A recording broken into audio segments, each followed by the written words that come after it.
2026. What a year. What a year it's been. Crazy. Only 4 months, 5 months, officially 5 months. Yeah, what a 5 months it's been. Yeah. Welcome back to Nerd Shit in the Dark. Hey, Queens. The shittiest podcast on the internet. It's your boy. We are your hosts, Chase the Chaz Screepeck. And Braden the Brad Neal, sir. And where am I supposed to look? You don't have to.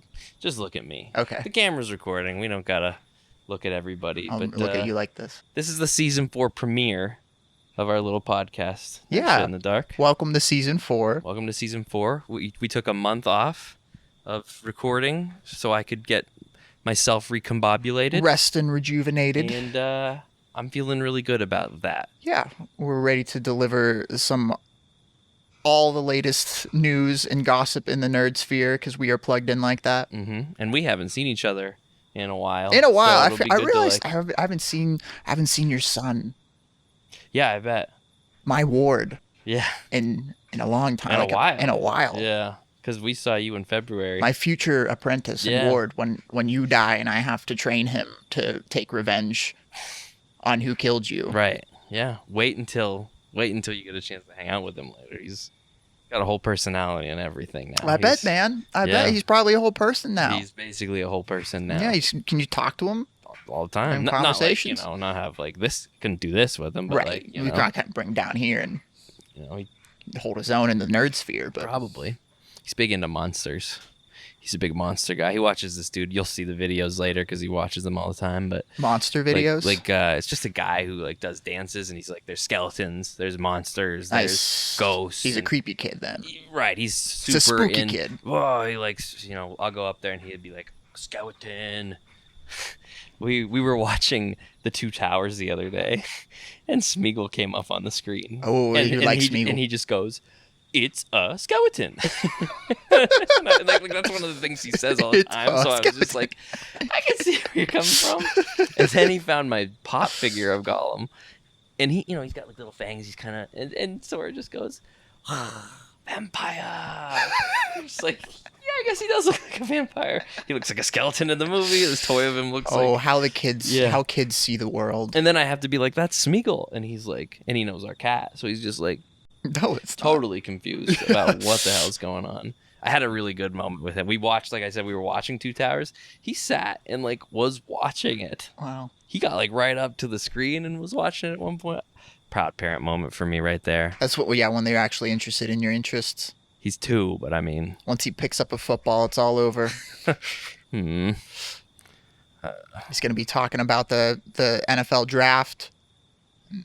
I hope he's a jack of all trades. Yeah. I don't mind if he's into that kind of stuff, but also nerd shit. I don't see him getting away with not being into nerd shit. Being a little, like shunning it. Yeah. You don't he's think just he's surrounded by it. Just become a Chad. Be like, I don't know, being an actuary. He likes still cars. nerdy. He's a big car guy. What's something that's not nerdy? I like NASCAR. He likes monster trucks. Yeah. So something like that. Does he like Monster Jam? Probably. With like all those cars, those are big. Mm-hmm. I think he'd probably be into it. Yeah. Like I said, we'll get up there later and you'll get to hang out with him and you'll see all the things he's into. Nice. What else is up with you, man? What have you been doing? Working. Yeah. You know me. The grind. Probably going to get a new job here. I might be working over the summer again. Right on. So that's fun. Again. And yeah, beyond that, got a wedding coming up that I'm in. Ooh. Yeah, just a groomsman, so I don't have to give speeches or anything. Never a bride. Never a bride, no. No one's asked to marry me yet. But that's coming up in June. Nice. So we got that to go to. And then, yeah, other than that, I think we got one baseball game we're going to go to coming up. Oh. The Pirates. Oh. Yeah. Yeah. I'm not a big baseball guy, so. I'm not a big sports guy in general, but yeah. Her sister bought us tickets. So get drunk, have a fun time. Yeah, I like going to a baseball game. Yeah. That's a good slice of Americana for me. It's enough. How's your life been? Well, Brayden, it's been fine. I told you I got the shitters. Yeah, reveal. I took this month off. If you follow, my whole plan was to rest, relax, get myself recombobulated, which I've done for the most part. And I've consumed so much nerd shit that I'm gonna have to break it up into every episode that comes out for the next couple of weeks. But I also got tackled by a kidney stone, one of my lifelong terrors, and now you're facing it. It wasn't anything like I thought it was gonna be, and yet it is still worse than I thought it was. Do you feel like this experience is gonna make you stronger? At the end, that like you faced one of your fears. I think so. That, like, I think you so. now know I what think it's that's changed like. me. You think? I think you're a different man now. I think that level of pain for hours on end changes you. Yeah, hardens you a little bit. It's. I don't know if I'm hardened, dude. I'm scared. Yeah. Like, I'm scared. I was popping my pain pills for like every 6 hours. Like, you can take one every 6 hours, and I was like, I'm not taking the risk of the pain coming back. It took me a while to stop taking them like regularly, just out of fear. Right. So I don't know. It hasn't passed yet. It's still in me. The painful part, it's called like Ketorolac. I don't know those. It's like a really, really, really strong ibuprofen. Really? Because they gave me oxycodone or codeine or whatever. Gotta be careful with that shit. Didn't do anything. Really? Didn't help me at all. Wow. So I had to get more stuff. People ruin their lives for that. Dude, I was going to kill myself because it wasn't working. Damn. That's some rough pain then. It's fucking terrible. Fucking basically. But this other stuff, this Ketorolac stuff, that took the pain away. And then when like the one time it came on, like usually I would have the pills ready before the pain came once I got the pills. But then I stopped taking the pills and waited for the pain to come. So the pain came. And instead of me suffering for 3, 4, 5 hours of pain, it went away in like 45 minutes. So I was like, this stuff is the shit. Yeah. But like I said, this morning I woke up, day of recording, and my dick feels like there's pee in it all the time, which is a sign that the stone has probably crossed through. It's crossed the Rubicon. It's in the final station before it gets shot off. Right up. And I've been pissing all day. I might have to get up and piss in the middle of this. Who knows? We could pass a stone middle of recording, so it could happen anytime. We are gonna record it live. We're gonna get a move on and see what happens. Get as much as we can done. But Braden, you know that this starts with our most famous segment. It is the most popular one. Most popular one, my favorite one. What do you got? Windrose. Have you heard of it? I think I have. Yeah, it's a video game. Yeah, so I need a better introduction than that. Yeah, so my first nerd shit that I've been playing, very new, came out like a week or two ago, is the game, the pirate MMO survival extravaganza of Windrose. Tell me more. It's in early access. Okay. But it's a pretty good for being early access. There's a lot you can do. It feels like a pretty full game. It's clunky here and there, but like not as many bugs as you would think for an unfinished game.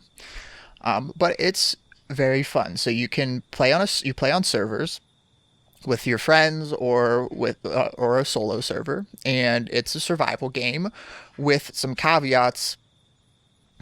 I don't know. It's a very interesting game with how the survival aspect works. It's not a traditional survival game where like you're gonna starve or like you have to drink water or take care of all of that. Like I can appreciate that.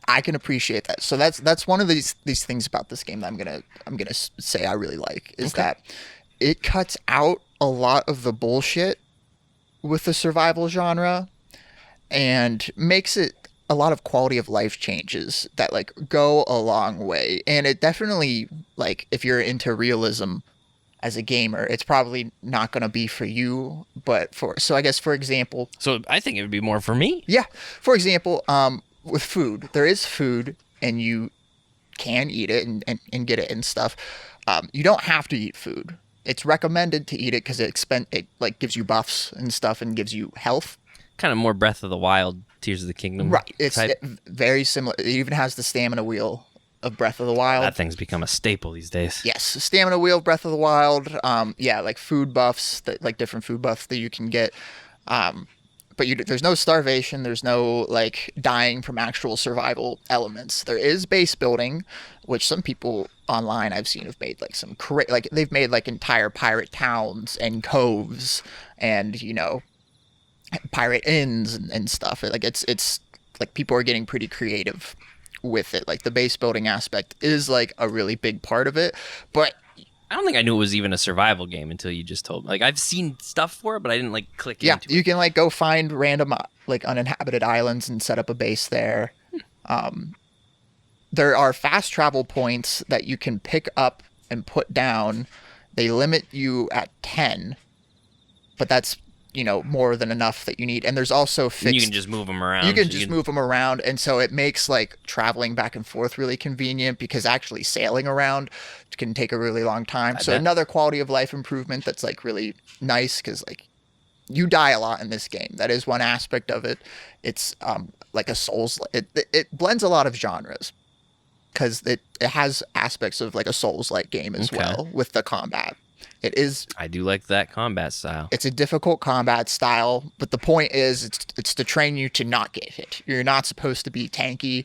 You're supposed to jump around and parry and actually sword fight and stuff. Like you Mhm. don't want like even at the higher levels, like you'll get like 2 or 3 shotted by enemies, and like it's very easy to overextend yourself and then get like wiped out. Are you just fighting like other people in this game? Are there monsters? It's Are there it's like creatures? so I'm sure that they'll add later on like player Kraken? versus player stuff, but so far it's just PvE Okay. stuff. But you can play with your friends. Everyone gets their own ship. You can hop on one ship, or you can get into your own, and that's another fun thing is you can summon your ship from anywhere. So it literally will just like anytime will just pop up as long as you're next to the ocean. So like you don't have to worry about like running and getting to your ship and stuff. So for people, like I said, who are into realism and stuff, it's not going to be for them because you can like ram your ship. There's no fall damage. There's no like ramming damage. So you can like ram your ships into islands and stuff and just jump off. So you'd say it's a kind of a little bit of an opposite to what's the game? Sea of Thieves. Not Sea of Thieves. What's Or the game that came out last year that's that you played a bunch of? I started it. It was super popular, super realistic. Knights of the Round Table shit. God, it's the sequel. It's number 2 of whatever the series is. Big game last year. Fucker that looks like the dude from Dunkin' Egg. looks like the dude from Dunkin' Egg. You played this game. I know I've played this game. I'm trying to. It's, This is such a specific I description. keep wanting to say Divinity Original Sin, but it's not that. It's what the fuck is the name? What did of we? this game? When did we? Yeah, we haven't played many games. No, together, this isn't so- one we played together. Oh, We we just didn't play both this. have it, and you played a lot more of it. It's it's like the Skyrim, but not in Skyrim. It's in real world. No. Fuck. Kingdom Come Deliverance. Kingdom Come Would you Deliverance. say it's the opposite of Kingdom Come Deliverance in terms of like realism? Yes. Yeah, that Yeah. game was too real. Yeah. I like it a lot. It's too much. It's not. Yeah, this game, Windrose, is not focused on realism. It's focused on, making your life easy because the combat system is very hard. You will die a lot, okay. like to dodos and boars. First off, Fucking dodos. but yeah, there's a lot to do. The ship combat's pretty fun. It's very like Assassin's Creed Black Flag esque. Like you can board ships Okay. and fight. I could see them expanding on it a lot more because so far there's not a lot you can do at sea on your boat. Like you can like they can sing sea shanties and stuff, and a lot of it's the same sea shanties as Black Flag. But like other than that, from like sailing, Yeah. you're just kind of like on the ship, which I think is why they implemented the fast travel system because it's like it's really not that interesting to like sail from one location to the next No. when you can just teleport. Well, there. that's why we invented airplanes in real life. Yeah. We were just like, cannot do that all the time. Yeah, but I think there's going to be expansions and stuff. It's in early access, so Yeah, I'm but yeah, sure there's you can go out and hunt ships and sell their loot and you love a pirate game. buy more stuff. Yeah, it's a pirate game. How does it compare to the other pirate game, the Sea of Thieves. Sea of Thieves? Yeah. I don't know. I feel like a lot of the experience is transferable. It's easier than Sea of Thieves in that it's not focused on the realism aspect. So like ship The combat. and combat's stuff. harder though. So yeah, the on land combat's harder. The ship combat is easier because in Sea of Thieves you had to do everything yourself. So like you had to steer the ship and man the cannons and like manage the sails and stuff. In this one, as long as you're at the helm, you can steer and shoot and direct any which way you want. Like, you don't have to move. That's good. Yeah, and so yeah, a lot of like once you get like it can be challenging just from like the spacing and like trying to line up your shots, but once you get good at that, it's easy peasy lemon squeezy. Easy peasy lemon squeezy. You feel like a real pirate. Which you kind of like. I am kind of in your gaming world. You know, you like to play a roguey pirate game. Yeah. Yeah. I love a good roguey. How long you been playing this? 2 weeks, you said? 2 weeks, yeah. How many hours would you say you've put in that time? Oh, probably about 25. Wow. Yeah. Okay. Dang. So you're into it. I'm into it. I'm enjoying it. It's getting harder. I'm at the second biome. There's currently only 3 biomes available. They're coming out with a 4th one in a big expansion. That's the fun with the early access is they're still making the games. So they're always adding stuff consistently. If you enjoy it now at the ground level, like it's only going to get better. Yeah. It's like with No Man's Sky. Like No Man's Sky is an entirely different game now than when it first released. Right. With way more shit to do.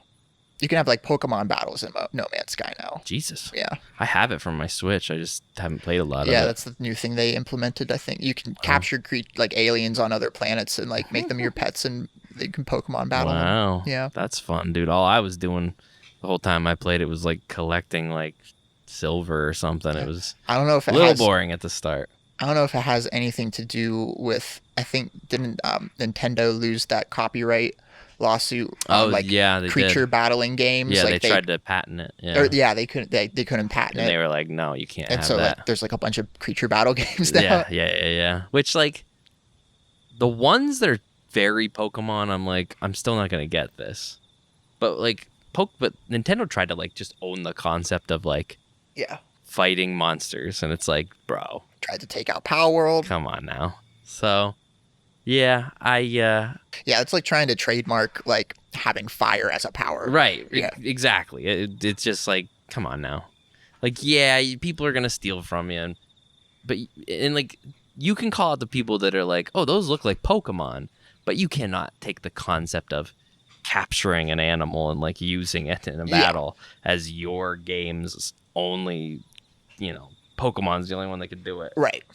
Yeah, I heard about that. I was like, oh, Nintendo, I love you, but like you gotta chill the fuck out. Yeah. Ugh. I get it though. Imagine like if they won that and then they could just have that market cornered. We are the only ones allowed to make this kind of game. They shouldn't, because they need to.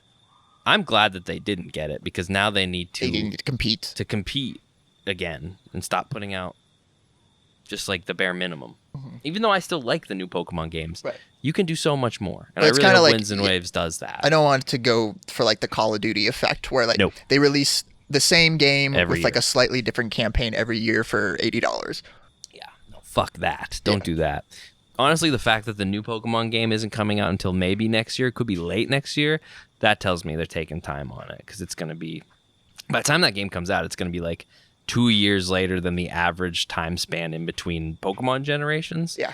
That tells me they're going to have some work on that game. Yeah. But yeah, I think you would enjoy Windrose if you enjoy Souls games and you like... I like fucking around on them. Easier time for survival. Because like I said, there's survival aspects, but they focus more on the base building than the actual survival. Which I could get down with. Yeah. But there's still like, you gotta, manage your resources. Yeah. Bring health potions and bandages and food on islands, and I'll look into it. Yeah. I've seen, like I said, I saw things for it. It came out around the same time that this one game I've been playing came out, Crimson Desert. Yeah. So it was just like, oh, I don't have time to play another game that looks like the game I'm already playing. Yeah. So that's fair. But no, I recommend if you get it, we can play it together. Oh, that's fun. It's a lot easier to play with a friend, because no matter, like, the quests are all the same across the board, and some of them have multiple enemies, and like it's genuinely really hard to fight multiple enemies because of the way the targeting works, that like you can only really, unless you have special weapons, you can only really fight one at a time, but they can attack you at any point because it's a Souls-like. Yeah. So it's just dodging and blocking. I get down with that. Yeah. You know, I loved me some Elden Ring when I played it when it came out. I did notice the AI is still pretty primitive, and that with 2 people, it's a lot easier to trick because it can only lock on to one target at a time. So if it's being attacked from 2 sides, it gets confused. And it's like a little preview for what's to come in a couple episodes of this podcast, but it's like in Delicious in Dungeon when they attack the thing with the snake for the tail and the chicken for the head, but it's actually vice versa. Yeah, shitters. There's going to be a Delicious in Dungeon episode coming up here in a few weeks. That's just some of it. Yeah. Cool. Can't believe speaking of which, can't believe I dressed up as Luke Skywalker. Yeah, I can't believe you did dress up as Luke Skywalker. We were going to do a cooking show today, but that fell through. That fell through, and now you're just sitting here looking like Luke Skywalker. So if you're wondering why I'm dressed like Luke Skywalker in this video, that's why. Yeah. Hey, I mean, look at me. Exactly. You see him? You see Obi-Wan Kenobi right here? Obviously, I'm Obi-Wan Kenobi.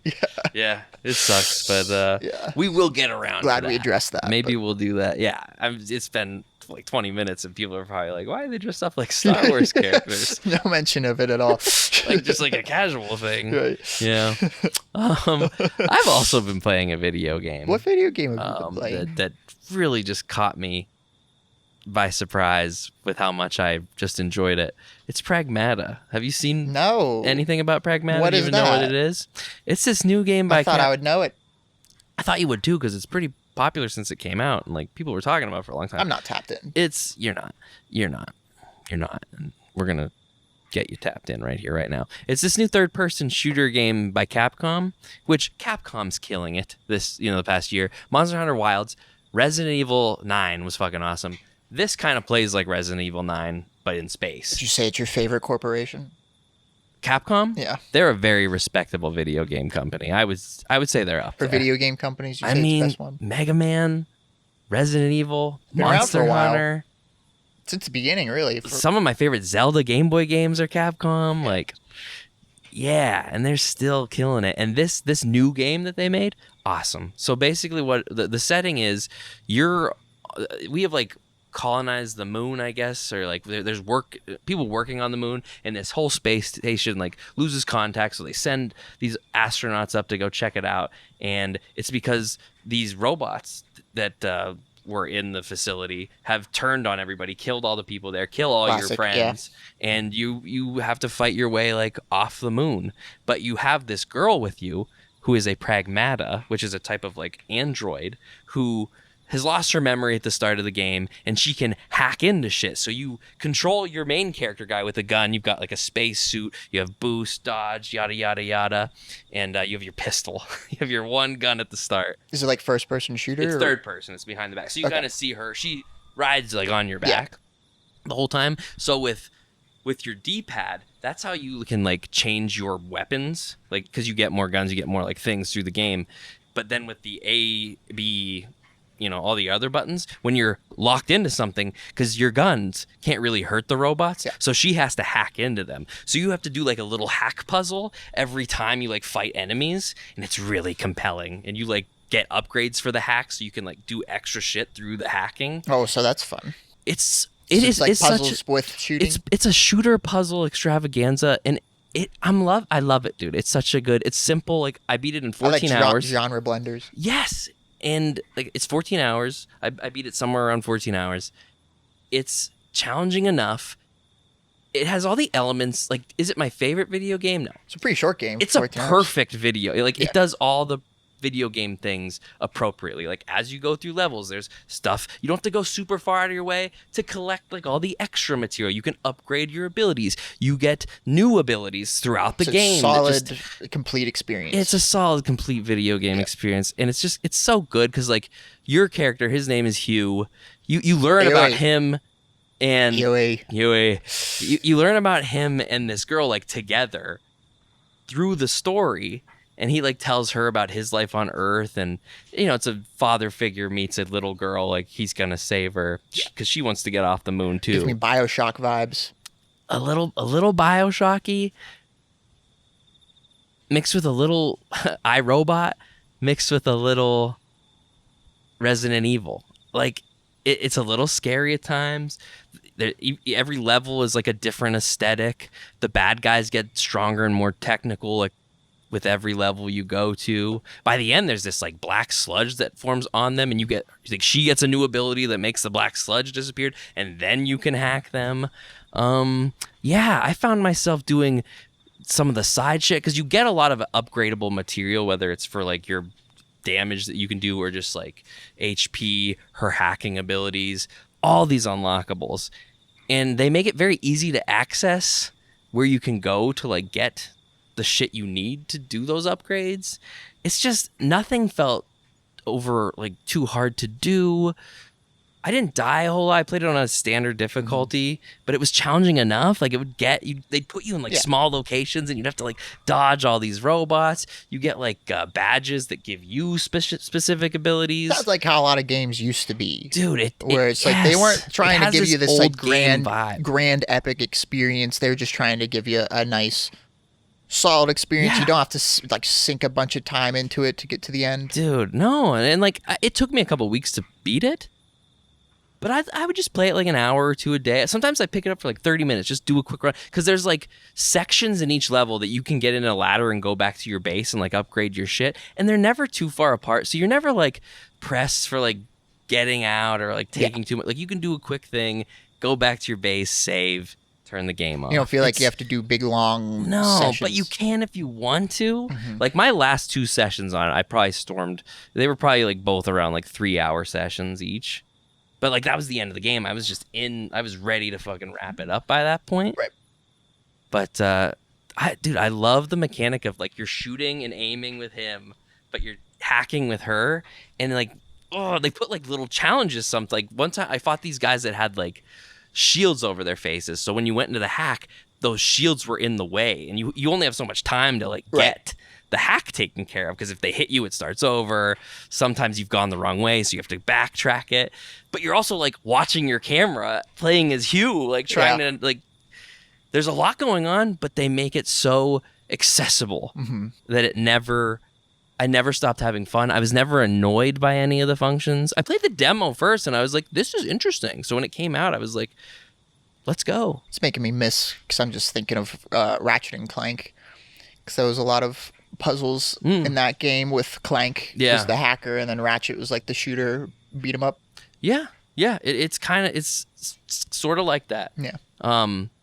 Did you play Dead Space? It has Dead Space vibes. It's more like Dead Space meets. Never finished Dead Space 2, but maybe more Dead Space 2 than Resident Evil. Better at games and less afraid. I played Dead Space 2 when I was a teenager, and it was still like, this is too much. I was in high school. This is too much for me. Yeah.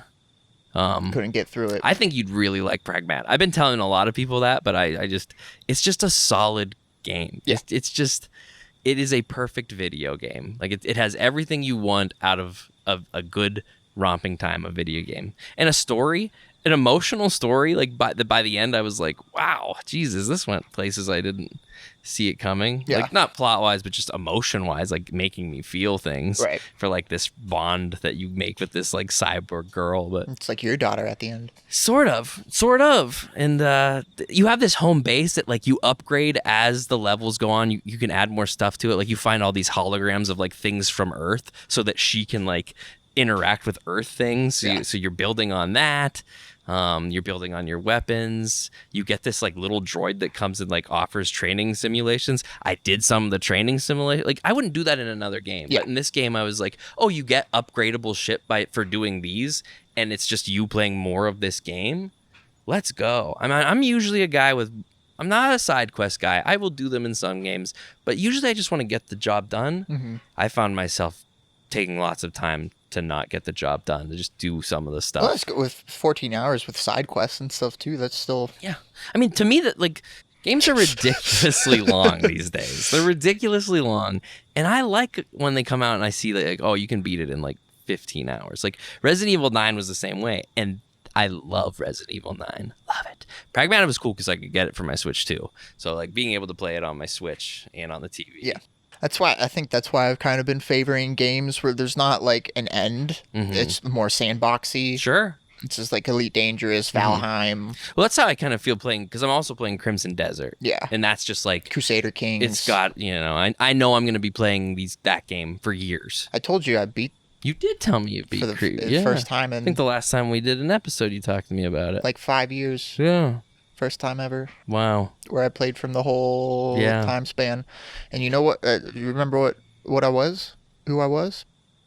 I don't. Afghanistan. Really? Yeah, it turns out Afghanistan, if you can survive the early months, is like really OP. Wow. Because of the mountains. Too bad they can't survive the early months. Yeah. In the real Yeah. Yeah. Yeah, I spread. I took over all of Asia and the Middle East. Yeah, you told me when they added Asia. Didn't they just like recently add Asia? Yeah. Holy fuck. Talk about an expansion. Yep. They added admin governments, which is like a whole new government type where like you don't even get land from like war. You do it from like being a politician and like studying. You hear that? And getting appointed hear that, folks? to positions. Maybe learn from this video game. Okay? War's not going to solve everything. Just go home and study, you nerd. But I feel like I could say so much more about Pragmata. Yeah. Play it. It's fun as hell, and it's a totally good new release. I'll definitely check it out. I've never heard of it before, so I will check it out. Yeah, especially if you've never heard of it. Like, especially if it's it doesn't sound like it'll take much time away from my other games. No. I've taken a break from Pathfinder, but I want to get back to that. Yeah, it's like I said, it was something I got to play through quickly while I'm playing a longer game, and it was perfect. 2 weeks, and like I probably could have beat it quicker if I didn't have the kidney stone taking me out. Literally the day it came out, I got the kidney stone. So it's like, yeah, but you get this one like shotgun that you can upgrade a bunch, so you're just blowing the fuck up out of some of these robot enemies when you upgrade shit enough. That's what was fun. Like I never had much of a challenge through the game, but that could also because I was just looking for any way to upgrade my shit every chance I got. So I was probably overpowered by the time I got to the There's end. An appeal to those games too, where it's like, not everyone's looking to like, play Dark Souls and like get like die a bunch of times. Like sometimes it's the power fantasy. Yeah. Where, like you want to not have too rough of a time. And there's sticky situations, but you collect like these health things throughout the game that you can get more of. Yeah. And like I said, you can go back to your base whenever you want, and you get fully healed when you Sounds go like back it's there. Pretty like, but you can get fucked up. Like people will, it gets dicey. Yeah. But like not too dicey. Yeah. Teenagers could play it. Totally. Yeah. I think everybody could. Like I said, I think it's a perfect video game in a lot of ways, especially for a shooter. Shooters needed this kind of like extra thing these days to feel different. Yes, and I feel like Pragmata does that. They've kind of beaten that genre into the ground. There's not much more they can and like do.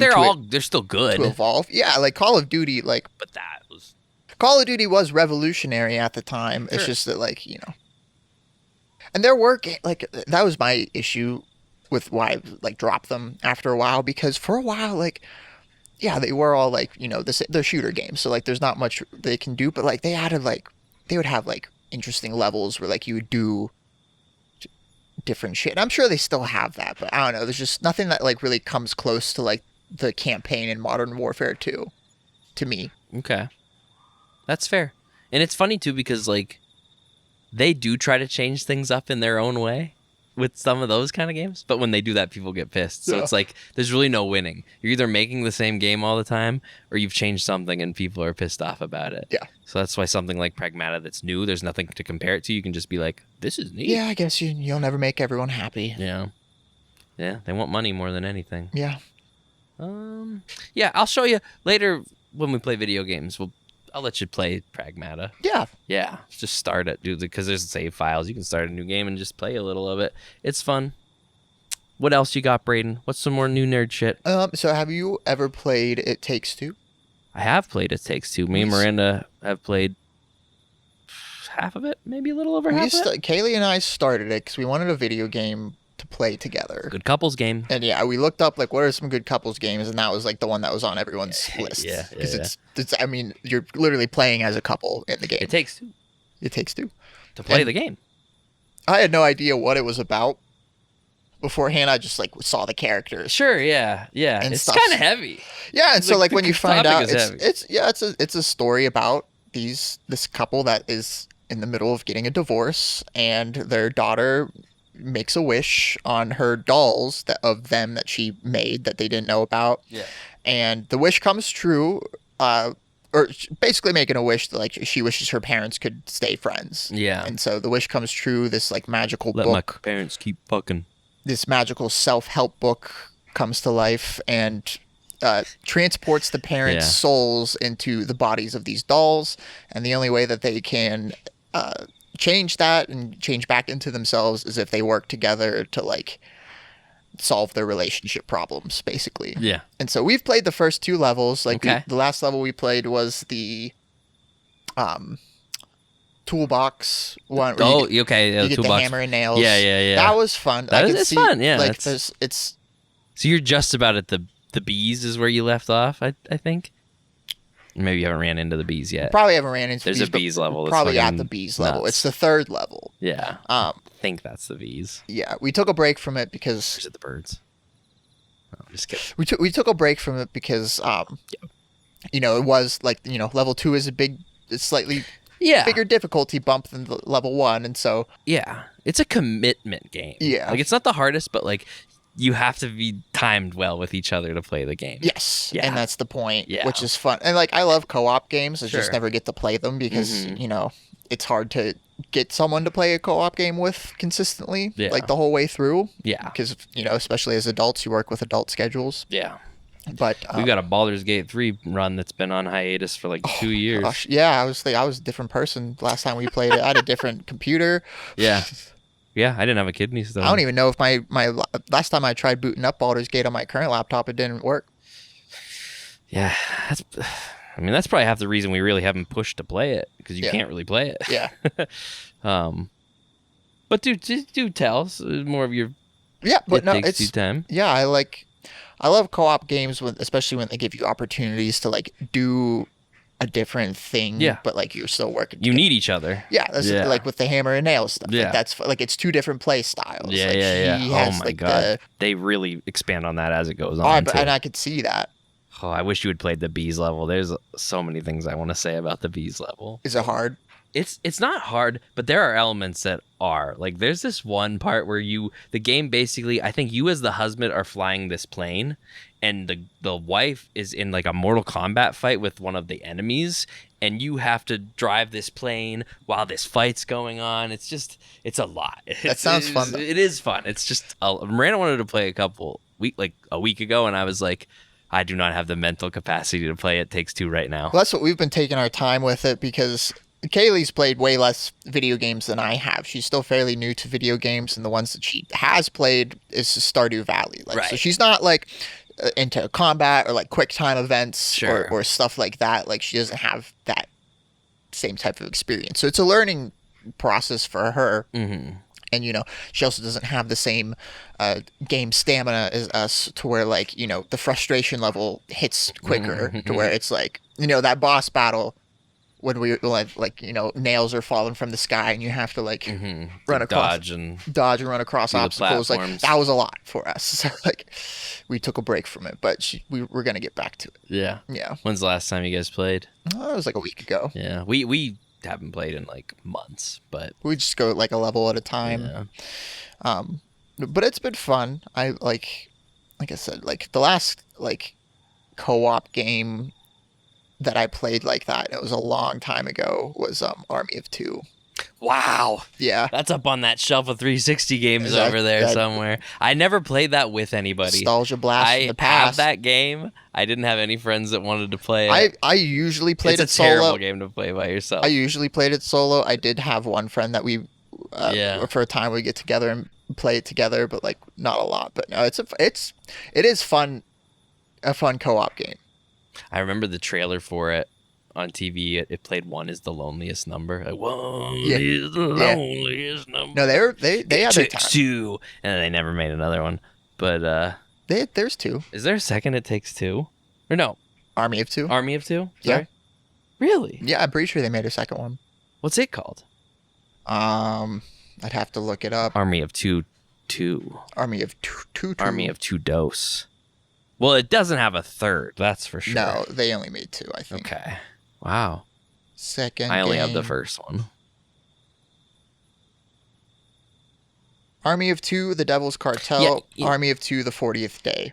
Yeah, I could see why. Oh, so they did there's make a 3. third. Jesus. They made a third one, yeah. So I Army of 2, Army of 2. It wasn't good enough to keep up with, but it was a fun little game. I played The 40th Day, and I did like The 40th Day. Okay. The 40th Day had a fun plot where it's like a mercenary company takes over like Shanghai or something, I think. And, I could not even begin to tell you the plot of the first one. Yeah, you have to like fight your way out. Yeah. I don't remember the plot of So the it's first been, what you're saying all to me, though, is it's been closer to 20 years since you've played one. Yeah, like a genuine co-op one of those game. kind of games. And it's good to have a game to play with your lady. Yeah, I agree. Yeah. Like she's getting more into games, and I like games. It's a nice thing to bond with, because like Miranda and I we'll play like games all read the together time. and stuff, but you can't really like read. Yeah, you're just together. both reading. You're just both doing so. Like video games, it's something You're that's doing like it together. active. You're doing Yeah. together. You're problem solving together. Yeah. That's the thing. That's why Miranda and I we aren't farther in It Takes Two, because like I'm really bad about just playing the same game. So we just play lots of other games. Yeah. Like we've played the crap out of the new Mario Kart. We've played that Kirby Air Riders game a bunch. I got Mario Tennis now. We'll play that tonight for sure. Yeah. We're all constantly bouncing between games when we play games together. And like I said that one night, I was like, I can do a Mario Kart race. I do not have the cognitive capacity to play It Takes Two. Especially after the bees level, I was like, geez, man. It's a lot focus. of puzzle solving. Yeah. Which like I was doing good at first, because like a lot of like the early puzzles are just like, video game puzzles you've seen before. Like they aren't too challenging, but like it ramps up. It ramps up, and like she was getting them more than I was then. Like she's better at the puzzle solving That's good. than I'm better at like the gameplay. So does Kaylee have like a gamer rage? Does she get mad? Does she? Oh yeah. Really? Oh yeah. I'd love to see that. You one thing you need to see Isn't of her sometime is at a sports game that she cares about. Wow. She is like a heckler. She'll like it's a different person. It's crazy. We went to Brayden's girlfriend is this little mousy, quiet girl, she's very quiet, and it's hard to imagine her Oh, flipping out about sports. she's a different person when she's at like her hometown teams. But we went to their The high made-up school went town. What's the made up town again? McConnellsburg. McConnellsburg. We went to McGade-up. her team, their high school made it to the state championship game, or like their division championship game, and we went to it, and like their whole town was there and stuff. And we were like close to the student section, and yeah, she's the whole time. That whole town is a nightmare to play basketball against, like because were just the meanest. Like, yeah, like screaming at the fans. I want to play some video making games fun with her. of I them. want to see some of this rage. It was not a friendly sports event. It was like, we are here to murder you type fans. Damn. She was one of them. Damn. I'm having trouble even picturing it. Yeah. I was just there I was just looking at her. I bet. Where did I had my no stock in girlfriend this go? game. I don't care about basketball, and I Yeah. definitely don't care about high school basketball. And if you know her, she doesn't seem like somebody who does either. I don't think she is. I think it just comes out of her when she comes home, maybe. She likes basketball. That's good. You guys She watch played- March Madness together? No, Oh, okay. but she's made me watch a basketball documentary before. Interesting. Yeah, but anyways, yeah. So she does have the gamer rage, I gotta see that. but she is better than she thinks she is. That horrible job of hers is what brings it out, really. It does, like, she yeah. just has to keep it all in at work. So when she goes to these things and plays video games, Yep. the fucking bloodlust comes out. Yep. She doesn't like dying at games and stuff. So. It's just funny. I'm having a hard time picturing her like having an extreme reaction to anything other than the times of when I've seen her get like really, really high. Right. Well, and like with the extreme reactions, it's not even like she's not like throwing her switch Right. and like Yeah. cussing up a storm. She's just like, I'm getting mad. Like, we need to stop. Okay. Yeah. I want to see her just be like, fuck. Yeah. She'll do that too. I bet. But no, it's fun. Yeah, that's a fact about her that I think is always like no one would think. Known her for years now, and I just Yeah. can't even picture that. Huh. Yep, she is a sports fan, and she's a loud one when she wants to be. Cool. Yeah. It's really only with her hometown sports. I think it's her hometown breaks it out on her. Whatever does it. Glad to know it's in there. Yeah. I have a whole new outlook on her now. You respect her a bit more? I respect her at all. No, I'm just kidding. Yeah.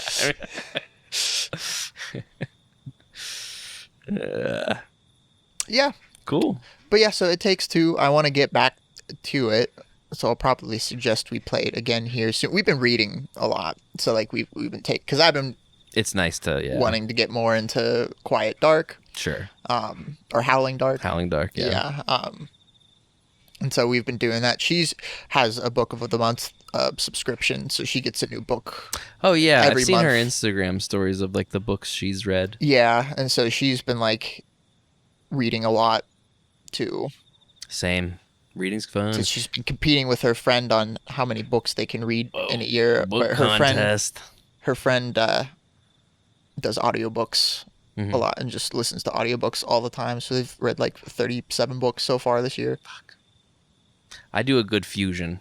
I listen to the audiobook of the book I'm reading when I'm driving. I don't think that counts. Doesn't count as what? Reading. I think it does. I think it's listening. Whatever. I'm consuming content. Yeah. I'm consuming a You're story. consuming content. You're not reading. Well, but then I get to where I'm going, and then I get back to the book, and then I read the book. That's reading. Right. But the people who are like, oh, just give the kids audiobooks, it's the same thing as teaching them how to read. Oh, no, I don't. It's not. No, I don't think that. Yeah. Yeah. You said that. No, I just put that word in your mouth. I'm done. I'm not doing this shit anymore. Yeah. I don't like him anymore. Show's canceled. Season 4, episode 1. I got one more probably new nerd shit that I can rap about, and then I do want to talk a little One Piece. Yeah. But before that, I want to talk about a new season of Scrubs. I want to talk about new Scrubs. I haven't seen it. It's over the season. Yeah. Got renewed for another one. Which I'm happy about. I did hear. I'll going into it. I was trepidatious. I'll get into it. It's not. I mean, it's related to Scrubs, but it's not about Scrubs. Go. Continue. Is it the pit? No, it's related to a person on Scrubs. Whoa. It's Zach Braff. Wow. I heard a rumor about him. What about him? Well, you say your thing, and then we'll get into it. I was so pleased with this new season of Scrubs. I went in very trepidatious because Scrubs is precious to me. I think the season 8 finale, which I count as the finale, to be a pretty perfect ending. I was worried about what they'd change, and they did make some changes that I wasn't a big fan of. But ultimately, as a show and as one of these legacy sequel series, this is one of the best. I truly enjoyed new Scrubs. I hear good It was things. a weekly, like, oh, I can't wait to watch Scrubs in the morning. Yeah. How many episodes? There's only like 8 or 9, maybe 10. I don't. Seems to be not what a lot. like legacy series Yeah, can you pull. do a Because quick- you have to get like some people are like retired Yeah. and stuff. Like you have to. Yeah, get that. I mean, and not all the characters from the old show are on the show. Most of them, and like some pop in some episodes, and like Dr. Cox is only in like 4 episodes, but like it was like with the Malcolm in the Middle remake. They had to recast Dewey. Yeah. I think. they did. They did a great job with the story that they were telling, and they bring JD back, and like it makes sense. Everything makes sense. Why everybody's there. You can tell that this guy, because he's been making shows since Scrubs, and it's only gotten better. Yeah. So coming back to one of his like first things, you can see it in the DNA of like, it's something. It's new. It's Scrubs being what Scrubs always was, but also a little new about it. And then just every episode just felt like such a familiarness to it. Yeah. It was like we hadn't actually left at all. And I think that's something that a lot of the legacy sequels don't always touch on. Recapture the magic. Because like the first episode kind of is filmed to look like more of like a movie, like a new age, like today kind of show. But by the time the second episode hits, it is shot the same way as old Scrubs. Like you're just back into that world, and everybody's just a little older looking. Well, good. I'm glad that it's doing well. I'll have to check. Where do you watch it? It's on Hulu. Yeah, I'll have to check it out. Yeah, it just got picked up this week for another season, which is great. Yeah, I wanted more. By the time it was done, the way they ended the season, I was like, yeah, we got to keep that storyline, has to progress. Right. It made me laugh. An episode made me cry. I was very pleased. When it seems like they all stayed on good terms. Yes. Yeah. I mean, like Zach Braff and who plays Turk? Donald Faison. Donald Faison like did commercials together and stuff. Yeah, they have a pot. Like, yeah, they're best friends in real life. Yeah. So it was very easy. I think they all like just stayed a friend group. Right. So when Bill Lawrence was like, we should do another one, they were like, let's do it. Yeah, easier to get them all back then. Yeah. And I just wanted to rap about that real quick because I was thoroughly, it was going to go one of two ways. It was either I was going to hate it, right, or it was going to be really good. And honestly, I thought when it started, I was like, either I'm going to hate it or I'll just like it. But really, I liked it a lot. Right. And so much so I came home yesterday and Miranda was catching up on it. And we just sat and watched, one of the episodes again. I was like, oh, yeah, this one was good. I'll watch it again. Right. The new characters are good. It takes a beat to let them like warm up to you because they're, new characters. So is JD like Dr. Cox in this then? Basically, yeah. He's like the attending. He like the first episode is basically Dr. Cox gets him to come to the hospital so he can be like, I can't do this anymore. You got to take my job. Wow. And because Dr. Cox is head of the hospital by the end of the original series. Right. So JD then becomes, Turk's the head surgeon. He's the head doctor. Elliot's like one in her field. Like, yeah. It's cool seeing them all just being like the like bosses veterans. Yeah. in this sequel series. That is an interesting new take that they would have had to have done with it. Yeah, like you see them grow from like being newbies in the first series. To, like, it is a school hospital. Yeah. Like in the series. So as are pretty much any medical shows, they're always school. A teaching hospital. Yeah. Yeah. Because it's in the pit and ER. What were you going to say about Zach Braff? I heard a rumor that he had an AI girlfriend that I think is somewhat substantiated. I don't know. That there's rumors floating around that there is a celebrity. All this is unconfirmed. But there's rumors floating around that there is a celebrity, like someone mentioned that like a celebrity has an AI girlfriend, but like didn't mention who, and that people are connecting that it was Zach Braff. So he may have an AI girlfriend, he may not. That could just be rumors. That's fair. So I am not saying that is true. In case they come for us. Yeah, don't come at us. We don't know for sure. Yeah. Think of Braden just as like one of those people that are like, they're putting litter boxes in the bathrooms at school for the transgender kids. Person. It's just some made up bullshit, maybe. But if it is true, you heard it here first. Yeah, I just feel like, I don't know. It makes sense. Yeah? Yeah. It makes sense about this guy you don't know? Yeah. This guy I don't know seems like he'd have an AI girlfriend. He does. I can say that because I don't know him. Wow, okay, cool. It's just my impression. It's my opinion. Oh, that's fair. You are welcome to it. That guy would have an AI girlfriend. He's had real girlfriends. Yeah. Which makes it even weirder that he has an AI one. I'm pretty sure. Yeah. I think. But just think, with an AI girlfriend, they love you unconditionally. I guess. They can't say anything bad about you.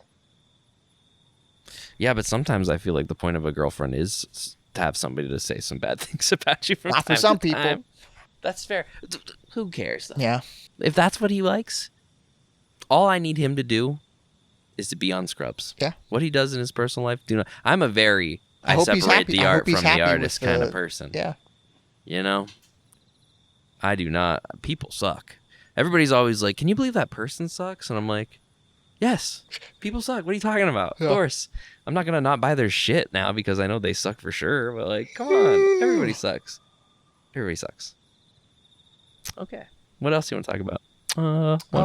Should we dish on One Piece? We could dish on on One One Piece. Piece. Full holy fuck edition. Yeah, because it's been a while. The season's been out for a while now. Yeah, it's left my mind a little bit. A little bit, yeah. But what'd you think? I mean, I feel like it's like an Ouroboros. I'm in the same place I was at the end of season 1. Like the season started and I was like, ooh, why isn't this as good as I thought it was? And then by the end I was like, yeah, once you dive into it, it's pretty, like, it's corny, but it's like fun corny. But I really liked it. Like by the end I was like, oh, like season 1 ended and I was like, I'll watch a season 2. And I'm like, I'll watch a season 3. Yeah. I think it improved upon the sauce. I thought it was fantastic. Mm-hmm. I thought it was a step up. Like, you could tell that there's a bigger budget. Oh yeah. Yeah. And like, I know what you mean with the goofiness, the campiness and stuff, and the corniness. But like, once it's like, I remember once you're into it, you're into it. I remember my experience watching the anime for the very first time when I was like 15, and I remember that being my exact like thoughts going through it, pretty much up till Alabasta. Yeah. Where it took me a long time to like fully accept the goofiness, because I was like, he should have died from that. Or like it was also my first anime ever. Like, it was my first introduction to anime. And so like I had it, like, I wasn't used to the idea that like this is a different world. Like, you know, he can, like, people can just get stronger. Like, it's not like a realistic thing. Like regular people can punch ships apart and shit. Like, like, and you just accept it. Like, cause, but like, once I realized like, oh, that's how you're supposed to view this story. It's like, once, like, you're supposed to just like buy into it. And once you buy into it, you can take it seriously then for what it is. And that's what the that's what the live action was for me too. And I'm like, okay, so if it's giving me the same experience as the manga did when I first read it the first time, and once you buy into it, you're into it, it's doing something right. Because it's adapting the manga correctly. Well, that's the thing too. I think it's a pretty damn good show for us as manga and anime viewers, but I don't know where it stands. Like, just like with real anime, I don't know how the actual viewing audience, like, how much they could get into. If it were like, not... Like, Swag asked me, is it good? And I went, yes, for what it is. If it didn't already have a built-in audience of millions of people that were going to watch it no matter what, would it stand on its own? And I just don't, compared to, like, other shows today, because, like, when you tell somebody a show, like, it's a good show, these days, that means, like, Andor. That means, like, Game of Thrones. It's not that at all, but it's for what it is. Not trying to. It feels more like, it gave me the same whimsical fantasy nature that the Dark Crystal show on Netflix gave me. Yeah, like that same, like, it's an adventure show. Once you're like, yeah, they're puppets, and you just roll into it. Yeah, you're into it for the story, and they do nail the story and the characters really, really well. I mean, there were some totally great action sequences throughout. Like I said, it felt more like the way you need to look at the series, I think, to have the best time with it, is to look at it as like an 70s, 80s fantasy style kung fu movie. Yes. You're supposed to suspend your disbelief. Yes. It asks you to suspend your disbelief more than like what a lot of Western audiences are used to watching would be, you know, so like that's a challenge. Even the way it's shot, it just looks... It has its own look to it. It has a style. It definitely has a style of its own. I was trying to think of, like, I don't know, I think I might have told you this already, but like, of like music scores and stuff of like memorable, like what's a new memorable music score? Because like, I don't know of many, and like, that's one of them where like I could think of it at least. Like, it's something. Yeah, like if the show carries on for a while, it could be it could be a beat that's as known as even like dun dun dun dun dun dun. Yeah, dun, or like dun. James Bond or. You just keep listing things off, and I'll just keep singing songs to the thing. Okay, and like Lord of the Rings, the score. Star Wars.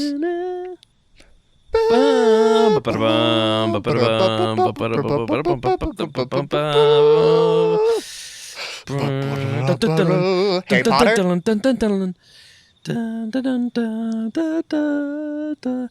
Have I told you about how I think that the biggest thing that the new Harry Potter series has to overcome is to create music that Yes. even comes anywhere near what is already quintessentially the Yes. Harry Potter sound? Without copying Do they the make original new music sound. or do they use the same? I think it's a lose-lose either way for them. But yes, dun dun dun dun dun dun dun. Yeah, I know them all, Brayden. I know them all. Yeah. Dun dun dun dun dun dun dun dun dun dun dun dun dun dun dun dun dun. Avengers. Bump. No, wait, no, fuck. I started doing Harry Potter again. That's the criticism with the Avengers one. It doesn't come to the No, mind easily. It can. It just I just did a bunch in a row. You didn't have any issues with those though. I know, but I was in the middle of singing. This is the one I was gonna trip you up on. It did trip me up. I've seen that argument. I used to agree with it more like 12 years ago, but now They tweaked it. Now I am like They tweaked I do it to know where it's it. better. I just Yeah. can't think it now. Yeah, It's not one of the better ones. it's pretty fucking awesome. The Avengers one, Yes, dude. compared to the ones you just sang. I do because I think about because they play it in the trailer for Endgame that I watched a gazillion times, and by the time Endgame came out, I was like, oh, I know the Avengers theme song, and they're playing it in this trailer that I watched every day, a couple times a day, the months leading up to that movie. Okay, so what's the song? Yeah, I know that's now you put me on the spot though, and I can't think of it. No, it sounds like Harry Potter. That's why I'm fucking up. I don't fucking know. You do it. What is it? You know I don't know it. That's the I was problem, though. hoping you We did. do know it. It's like brown. I can't think of it either. Oh, it's only because we're on the spot with it. That's all. It don't is know, a man. known song. I don't know, man. I don't think it Whatever. is. I don't think Talk it's to me this more good. about One Piece. Okay, We're off but- the rails. Yeah. But no, I thought the acting was really good. The set design was awesome. You could tell that they had more budget to put towards the sets this time around because they already saved some on pre-built sets. Because like they didn't have to build another Mary. They didn't have to build like they reused some of their older sets to get some extra use out of them with like the Baratier and all of that. But the new ones were awesome. Little Garden was fantastic. Whiskey Peak, they actually had McKenna fight 100 extras. Dude, that was a fantastic scene. It was a great scene. Loved it. You can count them, Mhm. and the count that adds up to 100. That's awesome. I mean, I believe it. He does. He Yeah. just fights 100 dudes. He and they weren't originally In a kung going. fu. Supposedly, this is part of the the press junket and stuff, but they weren't originally going to have it be 100. But he requested specifically to get 100 extras for him to fight because he knew people would count. I don't think I would have, but I mean, yeah, So some people would have, yeah. And it was cool. It was really It was cool. a pretty cool fight scene. I was pretty pleased He with it. can do some fight choreography. And the way they paced it in the episode too, where it was like bouncing between other plot points of things the other characters were getting up to, and then it would go back to Zoro just fighting dudes. And it was all the fight scenes were pretty good. There wasn't one that I was. I mean, maybe Luffy versus Mister 3. Is it 3? Yes. Candle on his head? Yeah. That fight kind of sucked. They Wasn't much of changed a that. fight. Yeah, that was. But it feel like they built it up a lot just to make it a very like he punched him, got him, over. But Sanji fighting the cat or whatever in the plane. Oh, riding yeah. the bird, whatever the That was Mr. fun.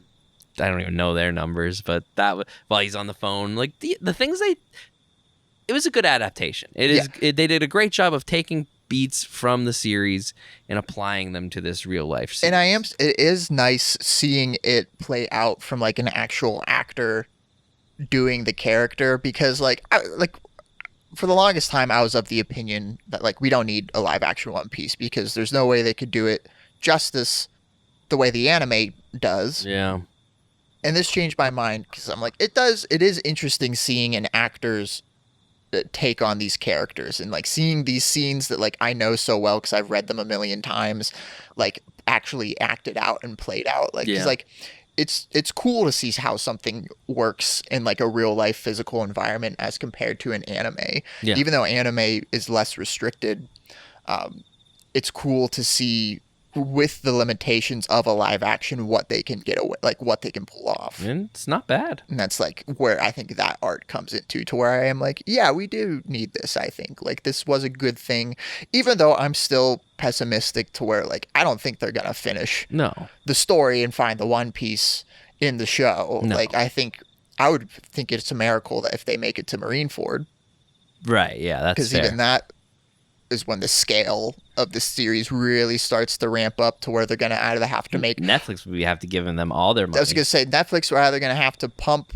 like a big time budget into the show, which like if it becomes a genuine flagship series, they would, because they're trying to, you know, fill the hole of Stranger Things. But with more cartoon Stranger Things. It's either going to have to be that, or they're going to have to make some rough decisions where they're going to have to cut things and they're going to have to scale back, and it's going to piss people off no matter what. But like so far, the things that they have changed and adapted and cut, I'm still of agreement in. I'm not, like, there has not been really many issues where I'm like, why did they do that? The Mr. 3 fight was the one where I'm like, I wish they would have kept the one, like the fight in the manga where, right, like, yeah, he does just punch him, but it's a very Luffy way where like he just guesses and is lucky. Yeah. Like I thought that would have been better than what they did with it. But, and that's not even that bad. And that's just bad. One thing. It's never on. Bad. Like there's never any scenes where I was like, ooh, that just could have been done better. Yeah. I'd say there's some delivery. Like if I have any gripes, it's like some of the acting's not. And I don't even think I blame the actor, especially for like Luffy. He is a little unbelievable at times. Like Luffy is still a too larger than life person to see in the real world. It's the hardest one to adapt. When he does it, I mean, he does it fine, but it's certainly still like, do I still feel like, ooh. That's why I think it's a testament to the actor's skill that, like, I don't know. It's not all the time.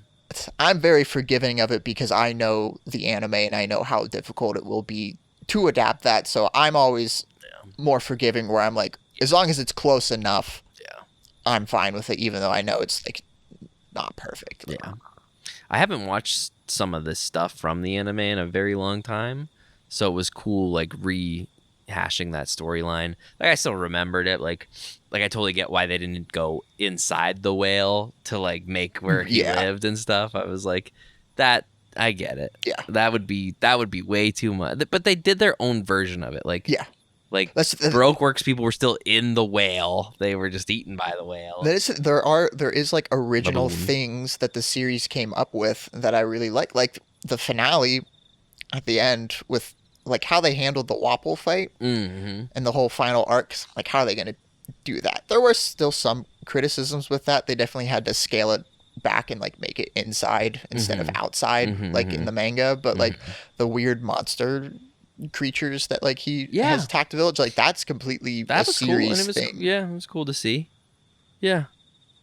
I mean, you could even say there are characters that we get to see that you wouldn't have seen at this point in the manga or anime. Yeah. Like Brook has a reveal. Like Brook is, you know, in his body, but like, which like it gives me hope, but it also makes me so nervous because I know like with them revealing this stuff, I'm like, oh, like they are like it's making it seem like they're planning on finishing the show.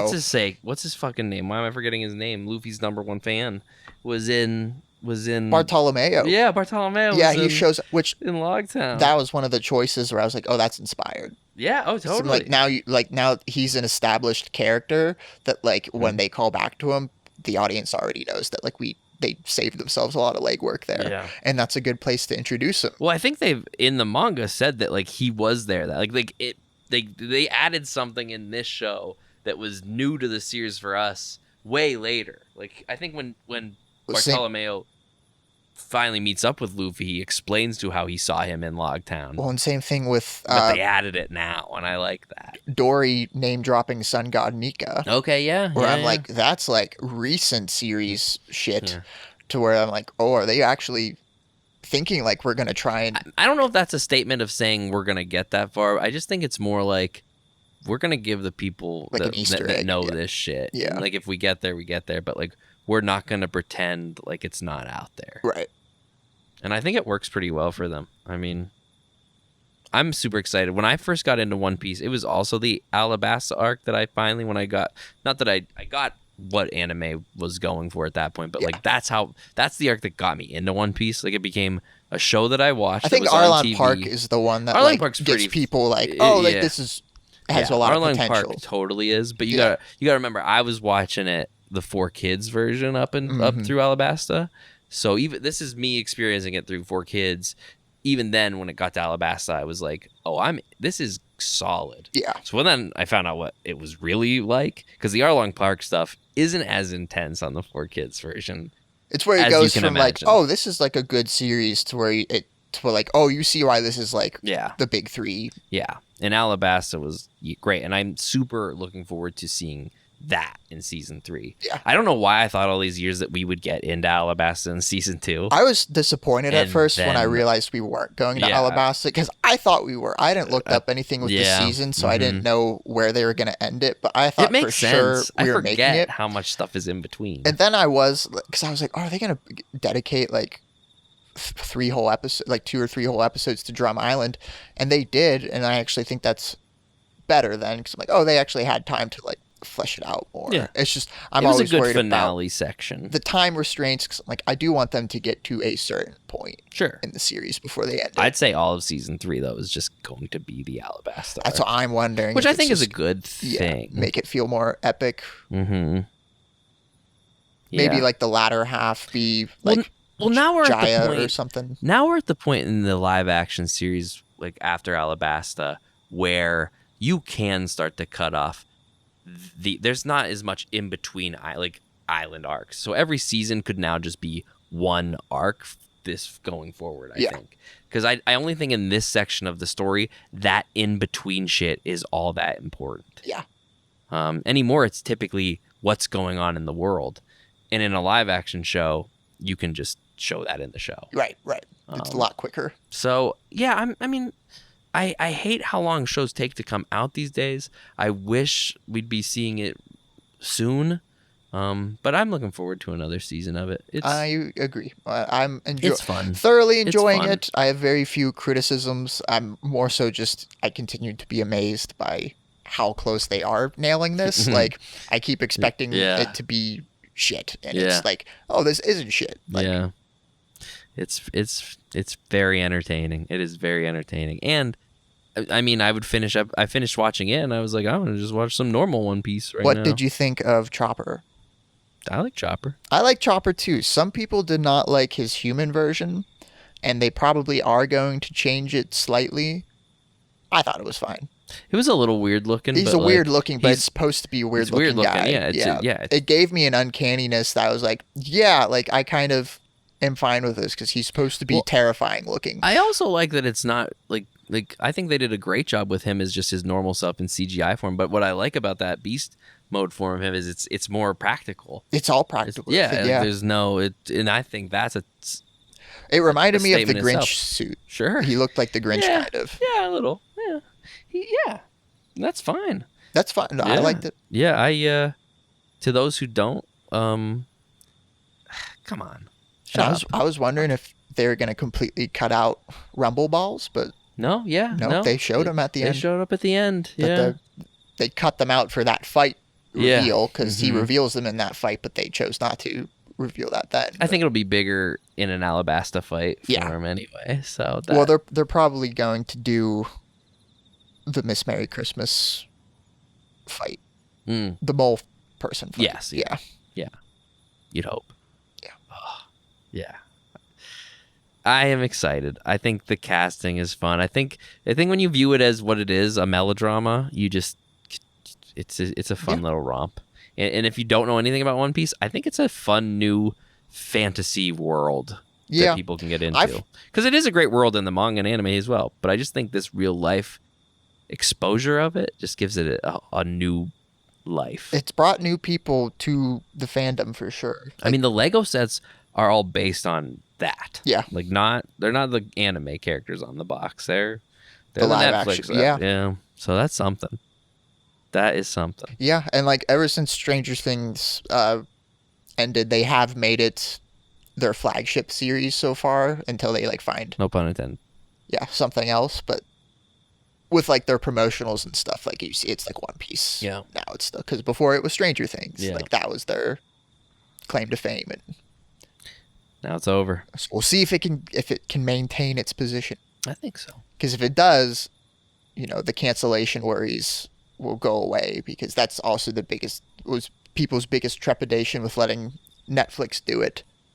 Is that Netflix is They'll pull the notorious plug for quick. cancel. If you have one bad season, you're done. They'll pull the plug as quick as they'll raise their prices. They don't fucking care over there at Netflix. They'll give you a shot. Yeah. If they will give you a shot. They They are give more- shot givers. they give more people shots than other studios, I But would if that say. shot doesn't pay off for them, you're You're out. donezo, You're yeah. out, buddy. And every fan is sad because of you. Okay. All right. Well, Braden, that's really all I wanted to rap about with One Piece. Same here. So And I I really think- have to pee. Yeah, I do have to pee as well. So I think for the 4th season premiere, this gives us a chance to run off and do our famous segment that we have not done. I don't know if this segment was in season 3 at all, but an In the Dark movie. Woo, woo, woo, in the dark. So we'll leave you in the dark for right now. Yeah, But we by- won't tell you. You won't miss a thing. You'll come back to us just being like, "This is the movie we watched," but We're kind of in the dark with it. we're a little in the dark with it too. We haven't still really don't really know what decided movie we're what- watching. Yeah, So that's fun. Okay. Braden, we're back. we are. And it's been a day. It's been quite a day. It's the next day. Yeah. Upon this recording, We fell asleep. We fell asleep. We played. We danced until the night was old Mm-hmm. Yeah. and dead. It was tomorrow. It was today by the time we fell asleep. Yeah. So that's The morning was young and born. Mm-hmm. But here we are, and in that time, we watched a movie that I think you're all still in the dark about. Yeah, we haven't told them yet. And we're gonna keep you in the We dark haven't for a told the minute. theme yet. No, not even. No, we're gonna keep you in the dark for a minute because we Just- did another thing as well. Yeah, something more positive that I want to talk about Yeah. with the shitters. But Braden played Pragmata. 2.5 hours of Pragmata. Yeah. I think something around that. It was good. It felt like when I was young, and you'd be over at a friend's house, you'd be playing a game, but you only had one controller, so like you'd just be watching your friend play the game. I was totally cool with just watching you play it. Yeah, I've already played it. You've already played it, so you're not missing out on much. No. Yeah. Yeah. So I played it. I played for about 2.5 hours. I did beat it. Beat the whole game. Beat the whole game on Mhm. Insanity Plus mode. Insanity Plus. Yeah. No, I made it almost to the end of level 2. I didn't fight the boss for level 2 because it was late. He's not leaving my house today until he fights that boss. I will fight the boss today and beat it. But yeah, I'll say some of my thoughts on it. I was really hooked into. I mean, it got me playing for 2 hours. You fell asleep Mhm. by the end of it. I kept playing. For something you only started at like 10 at night. Yeah. It held your interest. It was getting to the point where I was like, I don't want to play anymore because I'm getting sucked into this, and I don't want to like get invested into this save because Yeah. I have to go home after this, Yeah. and I'm never gonna probably play that save again. Yeah. Um, I mean, you could. I could. But by the time you'd probably I'd lose interest by Yeah. the time yeah. Would you get it for your computer? I'd probably just buy it for myself Nice. at that point. Yeah, I would get this game for myself. I am interested in the story and seeing it play out. And I love those types of games that have that safe house function Mhm. where like you can slowly build up. That I think the first ever exposure to that game mechanic that I've had, and this was a long time ago, and this is a blast from the past, but do you remember the movie Over the Hedge? Somewhat, yeah. Over the Hedge seen it. had a video game Oh. that came out back when they were, they would make release a For video every game movie, for every yeah. movie and stuff. And most of Ashton Kutcher is in that? yeah, Okay, yeah. yeah, Okay. and most of those games sucked. Some of them were good.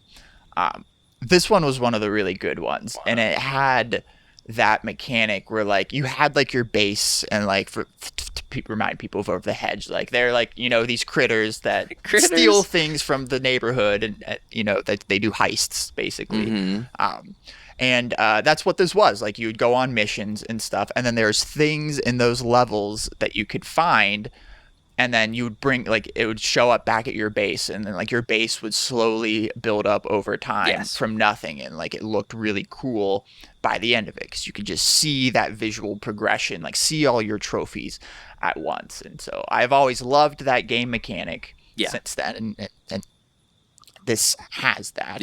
And you're right that it's very generous with the saves and with the checkpoints, where like you go through, you fight maybe like 2 or 3 like big fights of enemies, like waves of enemies, you would say, and then you usually make it to like a safe house, and some are a little bit longer, but for the most part, like they're pretty forgiving with the gameplay. They want you to get through this game. They don't want you to have to restart. It's made to be challenging enough but fun. I'm trying to think. I think I died. I was away for one. I think your one death. I died once, and it was really just because you only had one healing thing, and you already used it. I had. You get like 10 of those by the end of the game. And then I did go back and beat that boss then. Nice. Mini boss. I think that's where I fell asleep. Was like you went back in and you had to go quite a ways to get to it, because it does make you redo your progress from that level. Which again isn't a big deal because you kind of want to. You gain stuff every time you defeat an enemy, and so you want the enemies to respawn because you want more money to upgrade your items. So like it encourages you to go back to areas you've already been before. For sure. And that continues as you get more abilities. Like I can see because it shows like the percentage of things that you found in each level, and like, oh well, I can go back and search for the stuff that I missed. You ran into a couple of those like blue crystal things sticking out of the ground that were blocking your path. She gets an ability that just blows those out of the way that you can go back. And... I figured, because I was trying to think with some of this, because I thought I was being pretty thorough with like searching the level and stuff for upgrades, but I'm like, oh, okay, this is one of those ones where like you have like you're forced to go back. It's a little Metroidvania. Like you're not meant to find like 100% complete the level when you first go through it. It's designed for you to go back. So that made me feel a little better, because I'm like, damn, they must really be hiding these things. Not really, but like some, but not all. Once you get the maps aren't super big. That once you get the lay of the land, kind of, it's linearly open. I called it last night. There's it makes you feel like you're exploring and moving around a lot, but it's really fun to like you all to the same spot, and it's difficult to get like completely lost. As long as you keep walking in some direction, because you hit the Y button and it shows you the sensor. You're right. So that sensor will show you where the hidden items even are. And even if you don't hit the Y button, like you continue to walk, you're eventually going to find something that you need or a familiar area. So very cool with that. I do remember when I saw, like, when we opened up the game, I do remember like seeing the Pragmata girl Diana. Like, I don't remember in what context, but just like, I'm sure you've been on the internet, like she was on like probably like a fan art or something of her. Because I think they first announced this game like 5 years ago. Like it's been in, so then they like showed her off. Or it was probably in, because I do remember there's one discussion I read on like the video game subreddit of like guys being weird with that character. Oh God. So that might be where it pops up, because that's where I'm starting to think. Because that's where I was starting to connect it. I'm like, oh, was the internet weird about this, and that's why I'm remembering this game, and that's the only thing I remember about this. It's only been out for like 2 weeks. But the internet is infinitely weird. But I like the dynamic between them. Diana and Yui. And that, I want to see where that goes. I want to know why she's a child. Like, why not just make her an adult robot? But you said there's a reason for why she is the way she is, and she's basically, has the personality of I don't know, like a very energetic, like 6-year-old, 7-year-old child, an anime girl, very kawaii anime. Like her emotes are very.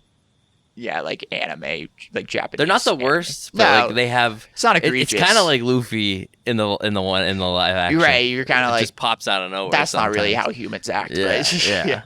And she's a robot, so it's fine. It's fine. Yeah, she's 101 001 110. Yeah, she's supposed to be quirky. Yeah. And it's a very enjoyable game. So if you're, I hope you do end up getting it. Yeah, playing it. You get sucked into the combat. Like you said, like I'm excited to test out more gadgets You and hacks. continuously get more gadgets, continuously get more upgradable material. It's a game that really does. It just wants you to keep playing. Yeah, and you're right. It's like it's a challenge to it. I feel like I have to focus when I play it, but I don't feel like I'm, pressed against the wall too much. Yeah. Because you have to focus on the bad guy, but you also have to focus on the puzzle of hacking them. Right. And it seems like a lot, but it's really not. So you said I played 2.5 hours. I only died once. And Yeah. I came close to dying another time, but I saved it. But I'll be honest, I played through the whole game, and I think I only died once, maybe twice. yeah, Like, it is challenging, but you, as a player, You get as long as you keep upgrading, you get strong, you're pretty capable. quickly. Yeah. So like I said, it throws a lot of upgrade materials your way, and it allows you to repeat your progress and keep getting more upgrade materials. So yeah, you start to be pretty OP. Like I already have the executioner moves maxed out, and have more damage. And those, as you level up the base, those moves require more upgrade to get better. But like, it spoon feeds it to you through the whole thing. Yeah. I feel like it's one. I don't go back and play a lot of games. I don't do a lot of New Game Plus harder difficulty because I just try. I like just playing a lot of games, so I move on. Right. This being on my Switch, I see myself leaving it and just kind of dicking around. But I just like playing it. It's a good enough gameplay loop. It's kind of like Hades in that, where it's like it's very easy just to like go back in and fight. Like the combat's enjoyable enough that like it doesn't feel. And you're not going to be stuck for very long because you know there's one of those base ladders very close. Right. Yeah. Yeah. Good. I'm glad you liked it. Yeah. Good game. Yeah. Let's talk about something we didn't like as much. Yeah. Well, I guess we'll. I'm gonna let me wade into this a little. Yeah. So my whole plan for this weekend was. Maybe not my whole plan, but for this episode, I wanted to talk about James Bond because the new James Bond game is coming out, First Light, at the end of the month. I'm super excited. Huge James Bond fan. So is this... Wait, just to clarify, who is this James Bond in this game? In First Light? It's kind of a new... It's more based on the books. Okay, so it's just like a generic, it's a new, young new guy. Yeah. Did they use like an actor model or anything? Probably, but not like a no. But it's not modeled after any of like the movie James Bond. No, gotcha. No. Okay, continue. So it's I was just wondering about it's doing its own new reboot thing, but it looks like a fucking awesome game. So I'm jazzed to play it. IGN put out some gameplay just the other day. I want more spy games. I miss a good spy game. It plays not like GoldenEye, but more like Hitman. I think it's the Hitman people that are making the game. Oh, that's nice. So it's stealth meets James Bond. Did you ever play Alpha Protocol? No. I know the game, but I've never played it. It's got it's a controversial game because it's not the best game. Like there's a lot of flaws with it, but I fucking loved playing Alpha Protocol, and that's like a good spy game. It's like an RPG spy game where you can but like you play through a story. Yeah. Alpha Protocol. I've definitely heard of it. Yeah. But it makes me want to, now that I'm talking about it, it makes me want to see if I can find it on Steam because that was a good classic game. I played in like Xbox 360 I was days. going to say what game? Yeah, 360. Xbox 360. But yeah, it's like a stealth game, but like you can also play as like a heavy, like more guns focused character or a hacker and stuff. So it's pretty fun. You can bob and weave a little. Yeah. Yeah. But I'm hoping I would want that out of my James Bond experience. Like I hope it's a mix of that and Hitman. Check out some of the gameplay in the trailers. It's a really cool looking. Yeah. It comes out I think after Memorial Day or on Memorial Day if you pre-order it. So I'm stoked, and I've been stoked. It's been that and Resident Evil 9 were kind of like my two most anticipated video games coming out this year. And I'm jonesing. So I was like, Braden, let's watch a James Bond movie. I texted him earlier. I'm sure we had talked about it before, but I was like, you like James Bond? And he did like James Bond. And I wanted to pick one that he hadn't seen. But when he told me Casino Royale was his favorite, Casino Royale is my favorite of the modern stuff. Yeah. I was like, okay, we won't watch Casino Royale then. Which I wish we would have because I really liked. I think it's the best one of the modern era. To be jonesed up for James Bond and then come onto the show and not talk positively about the movie we chose to watch kind of sucks. Yeah. So I'm just going to say real quick how awesome I think a lot of James Bond movies are. Casino Royale. Oh, yeah. Yeah, to me, like, it's debatable. The good thing about the Daniel Craig era is there are multiple really good ones. Yeah. But for me and yourself, Casino Royale is kind of like the best one. Yeah, they like, kind I of like knocked it out of the park. Skyfall. The Yeah, first yeah, one. Yeah, really. Set a really high bar. They really did. And I think that's why Quantum of Solace and Spectre aren't like super popular. It's not that they're bad. They're amazing compared to what we just watched. I'm going to go grab the box for the game of the movie we watched. I think it's on the table.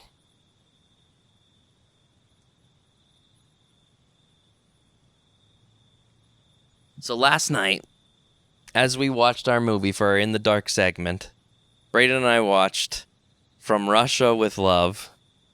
I remembered playing this video game as a kid and enjoying it a lot, and had never actually sat and watched the movie. I'm sure it's been on in somebody's house throughout my life. There used to be the old James Bond movies on all the time. I never really paid attention to it. So which number, like when did this? So this is the second movie in the second Bond. movie ever to come out. Second movie to come out. Yeah, so it's Dr. No. 1963, you said. 63, possibly 64. Yeah, Sean Connery. We watched this movie, and it is. This movie has a 94% on Rotten Tomatoes. Right, it's considered like a good classic movie. Yeah, and we. I did not like it. I like. I'd hate to say hate. Yeah, I don't know if I. It was almost like it was nothing. It was just so. It did bland. not inspire James Bland. Many emotions or reactions from me. And when it did, they weren't good ones. They weren't like. No.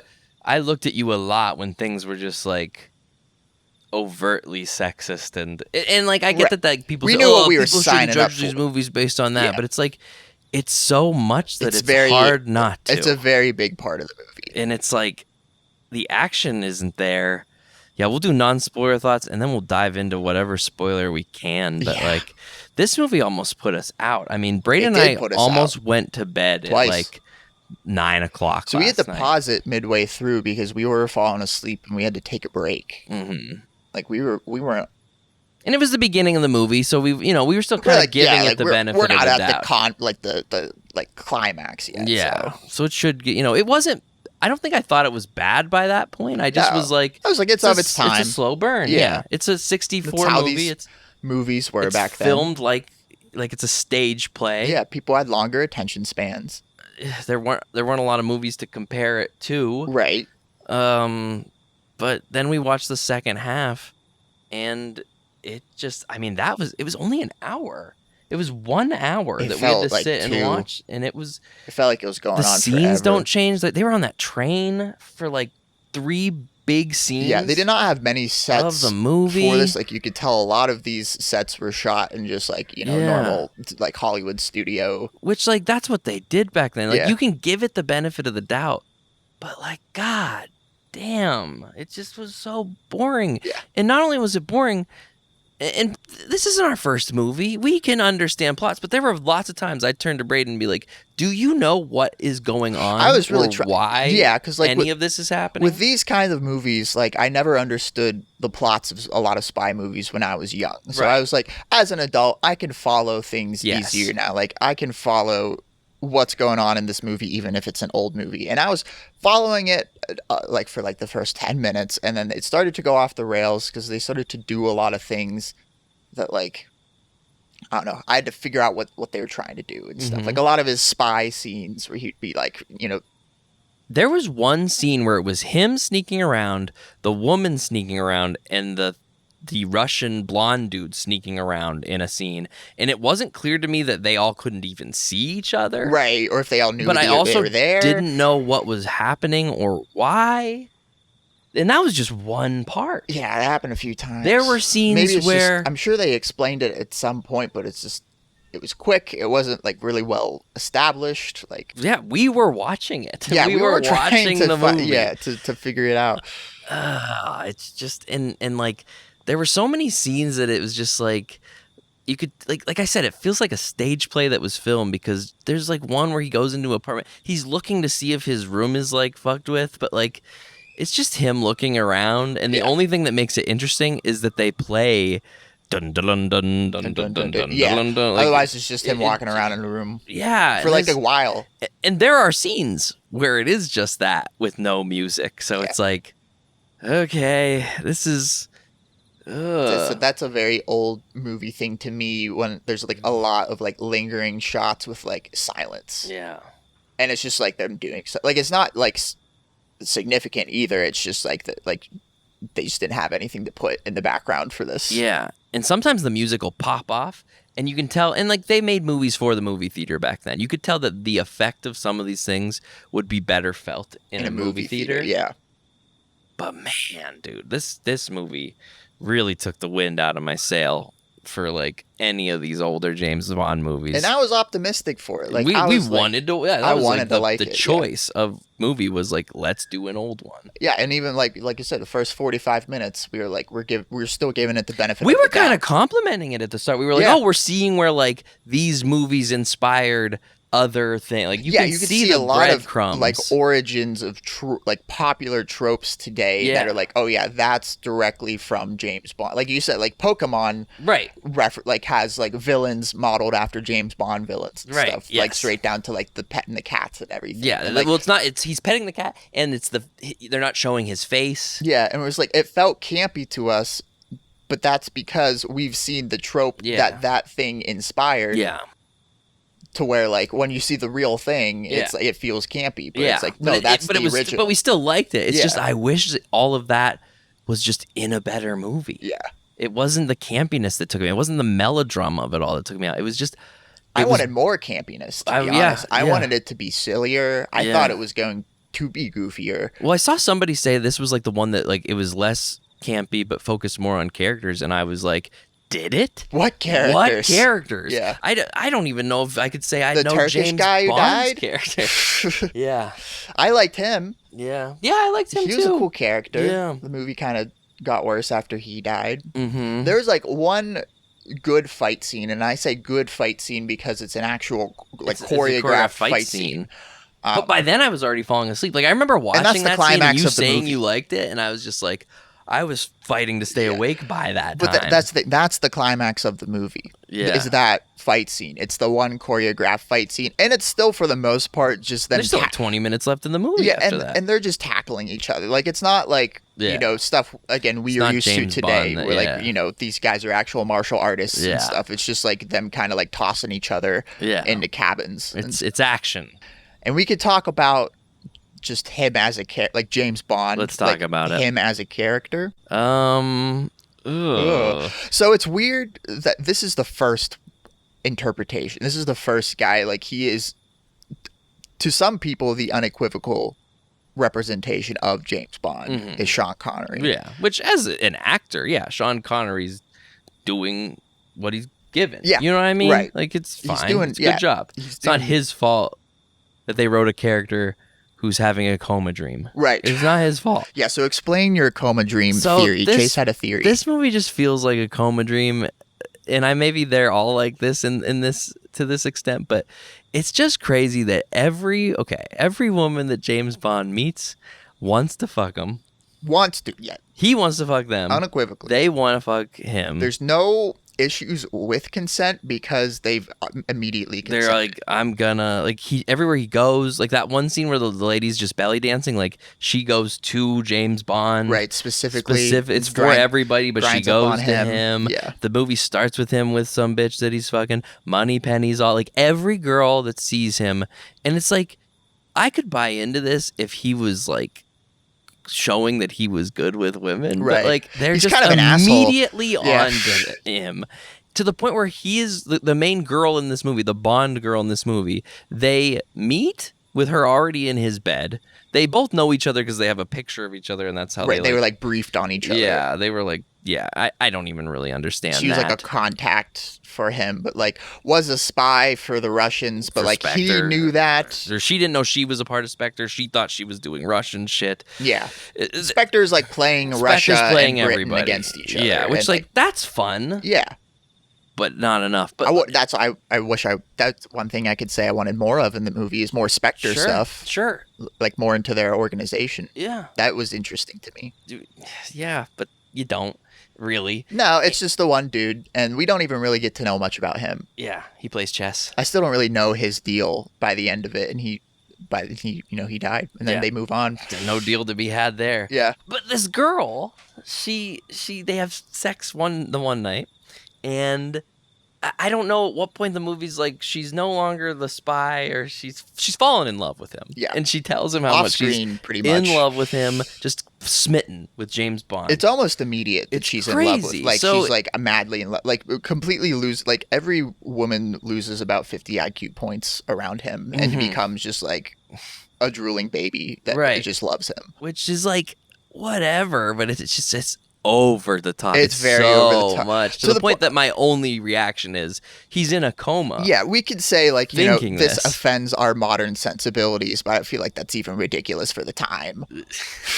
Yeah, I mean, and if it wasn't, fuck, shame on them. Right? It's just like did women who watched these movies back then, were they also like, yeah, totally? That's what I'm sure like the more assertive personality that he was more seen as more attractive back then. You're like, oh, that's a real man, and stuff. But to me, it just reads as like this dude's an asshole. Like the only like time he talks to women is when he's trying to fuck them or like give them an order to like do so. Like he does not really see them as an actual person. He shoves her in that room a couple times. Can we talk about the roofie scene? Yeah. Okay, so there's a roofie scene. I don't know. We're jumping all over the place. Yeah, but we're just talking about him as a character so far. So, and I want to also say this: I'm not somebody who hates James Bond being a ladies' man. I think it's great in other movies. Yeah, it can be done right. These ones were very strange. He comes across as a pest.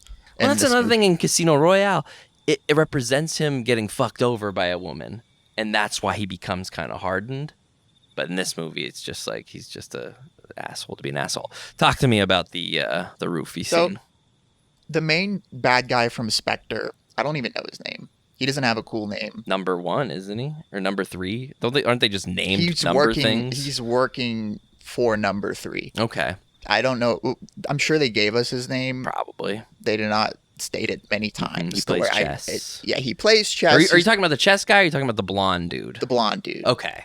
Yeah. I don't know. The one who roofies. Yeah, the roofier. Yeah. So the guy. So there's this blonde assassin that's been following them the whole time. I thought he was Russian, and then when he speaks, he's British. Yeah. And so I'm like, okay, so maybe he is British. And I thought we were going to get more of a backstory from him. I was surprised when he died. We don't really get a backstory from him. He's like the main villain or the main antagonist because he's like following Bond and like killing guys secretly behind Bond the whole time. And Bond never notices. So that's one other thing. In terms of being a spy, this is the most incompetent I've seen James Bond. Yeah, like you're kind of waiting for him to be like, I knew that you were doing this. I was being followed the whole movie. He does reference like, oh, you shot that guy that almost killed me. But that was also a scene where when it happened, James Bond was like, somebody did that. Yeah, and it just moves on. But he doesn't notice it when it happens everywhere. He's not a very else. Curious spy where he's like going to investigate things of like guys who's following him, and it's not like this dude is like a really blend into the crowd type. Like he's a blonde-haired, blue-eyed, blonde, big Aryan guy in Eastern Europe, in the 60s. In the 60s, and so like he doesn't notice him the whole time, and they're on this train. Which you said that scene lasts for like 40 minutes. It's like half the movie. It's like half the movie. They're on this train going to Yugoslavia, and he kills his friend on there without James knowing. Right. And then James is like kind of bothered by it, but he's not too bothered by it. Like he moves on. He didn't really know the guy. He didn't really know the guy too much. I mean, he's supposed to be a sociopath, I guess. Yeah. James Bond. He just kind of goes back to the cabin and he's just like, yo, the guy's dead, to the woman. Like, not super sad about the fact that he's basically the reason why he's dead because he left him alone with the guy. Yeah. And doesn't notice that he's being followed. But the guy who's following them, I guess, impersonates a British officer or some intelligence. Something like that, because they go to dinner with him. They go to dinner with him. He thinks he's someone else. And the guy, like, very, like the most obvious like roofie spike ever, because he like does the whole like, oh, I accidentally spilled your drink, I'm sorry, I'm so clumsy, I'm gonna refill your glass, and then just like very obviously put something in the drink. Yeah. And I'm like, I'm hoping he notices this, James, because he's James Bond. Because he's James Bond and is just letting it play out for some reason. And they get back to the room, and she's like, you know, passing out. She's roofied. They're like she's like hanging on them, and he's like, oh, she must just be really exhausted. You know, women, how hysterical they can be. Like, but she's like falling over, like she cannot walk. Yeah. Like something. Great interpretation of a roofied person. Right. Like something is wrong. Yeah. And James, like, they get back to the cabin, and he pulls his gun on the guy. Yeah. And I'm like, okay, great. Okay. James Bond knew. James Bond knew. This is James Bond time now. Like, he's gonna fuck this guy up. And he's like, why did you roofie my date? Like, why did you do that? My wife. Yeah. And he was like, my escape route into Yugoslavia can only hold one person. So this is he's like, this is the way it has to be, or something. And like James that. is just like, okay. And then he puts the gun down. And he's like, let me show you my map of the plan. The guy pulls out a map, gets James to kneel down and expose his back to the guy, and then he pulls out some blunt object and knocks him out. Yeah. And takes his gun from him. Yep. And I'm like, are you serious? And we're still like sitting there kind of like he has a plan. James Bond let this happen, right? Did not let it happen. Completely fucked up. Sheer dumb luck that he gets out of the situation. Yeah, and I guess that the whole scene was set up so he could use the briefcase gadget. The one gadget in this movie, another complaint, not very gadget heavy, this movie. The only gadget in this movie is a trick briefcase that like shoots... It had like other stuff with it. Money in it, and it has like you can sneak. It has like magnets. Yeah, and he like uses the secret money to like entice the guy to get the briefcase. He's like, I got money in that briefcase. Let me show you. And then he pulls out the money, and then like there's a knife in the briefcase. Yeah. And then tear gas. Yes. If you like did a special thing, and so he did the thing with the briefcase. It gets the guy to open the briefcase, and he gets tear gassed, and then like they struggle. Then, and this is where the fight. Happens, the choreographed fight. And it was like, you know, I was impressed just because I was comparing it to the action in the movie up to that point, which up to that point, the most action we got is him stealth knocking out dudes, where it's just like a quick judo chop, which Austin Powers makes fun of, where it's just like he just does a quick chop and the guy dies. Not super compelling. Not even sneakily. He's never He's just like looking like he's trying to be sneaky. He's doing it suavely. He's not trying to be like a stealthy agent. He's trying to be sexy. Once again, coma dream. Yeah, he's just like always sexy and cool. He had sex with 4 women in this movie. Yes, we counted. He has sex with 4 women. 3, it was implied, like it faded to black. Yeah. First woman. At least they're tactful with that. He's just with some. They've gotten a little more wild with him. Some woman that he was with in the beginning, we don't really get much from her because she's not in the rest of the movie. And then he has a threesome, implied threesome. Oh, yeah, that's right. He jumped from 1 to 3. 2 gypsy women. Yep. Yeah. Or Romani. Right. Sorry, right. Romani women. The Romanis now. That were like, sort of like, seemed like they were into him, but like, they were like sold to him, sort of. Like, right. They were they were gifted to him. Do you think this movie was culturally informed on the Romani people? No. Do you think it was a racist depiction of him? Probably, yeah. I would say so, because I mean, so there's they had a cat fight. Yeah, so they're like there's a. I almost forgot about that part of this movie that takes place in a gypsy camp or a Romani camp, because I guess you're not supposed to say that anymore, but either or. We're quoting the movie. We're quoting the movie that they're in this camp, and they're like treating with the chief. And like they mentioned that there's this blood feud that's going on between these 2 women who want to marry the same dude, and he's like, we're gonna settle this the gypsy way.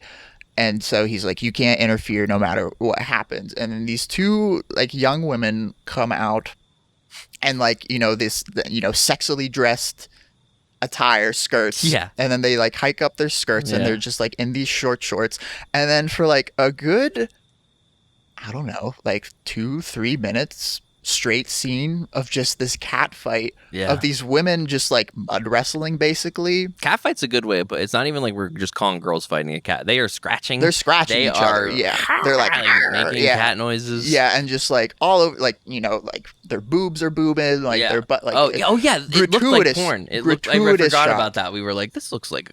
I've only seen this angle in this. This is one of the longest scenes in the movie. It felt porn. like to me. Yeah, yeah, exactly. Whereas like there's no point to it for the rest of the movie. It was just for men to go like, oh, I'm gonna goon to this later. Yeah. Yeah. So and it went on for way too long. I forgot about that part because the movie. And then they move on. Yeah, they get a. Does he have sex with them? Is that? I think it's them that he has sex with. Yeah. That he like they like offer them to. Yeah. Because they get attacked by Spectre. Right. And then he stops it by like, you know, this is another action scene. Like he's in a gunfight, but he's like not in cover, not even ducking. This is where the Russian saves him. He's just like, coolly like shooting a gun. Like he refuses to look disheveled at all at any point. Yeah. But yeah, like the Russian guy saves his life here.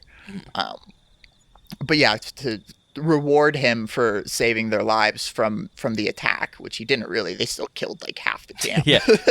they got a lot of them. Yeah. But they're fine with it. They're cool. Like they're like still partying. The main people live. They're partying afterwards. So he's like, you can have a three-way tonight. Their husband that they're fighting over probably got murdered in the attack anyway. So they might as well have sex with you. Yeah, so it cuts the black, and he's like getting his feet rubbed by them in the morning, and then he fucks off, and we never see them. Them again. Yeah. And then the main Bond girl he has sex with. So 4 women. 4 women. Yep.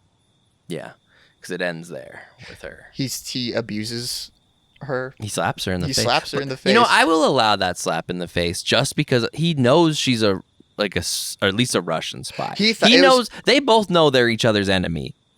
It was right after his friend was murdered. Yeah. So he thought that she set that up. Right.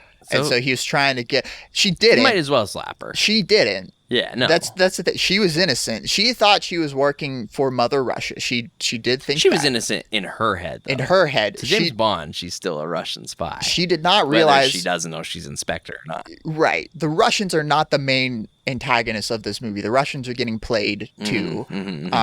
So she is like getting played too. It's Spectre, but she doesn't know this. No. But yeah, he kind of gets away with the slap anyways. That's when she says she loves him. Yeah. He slaps her and she's like, I love you. I am in love with you. Yeah. Yeah. Please know I love you. Yeah.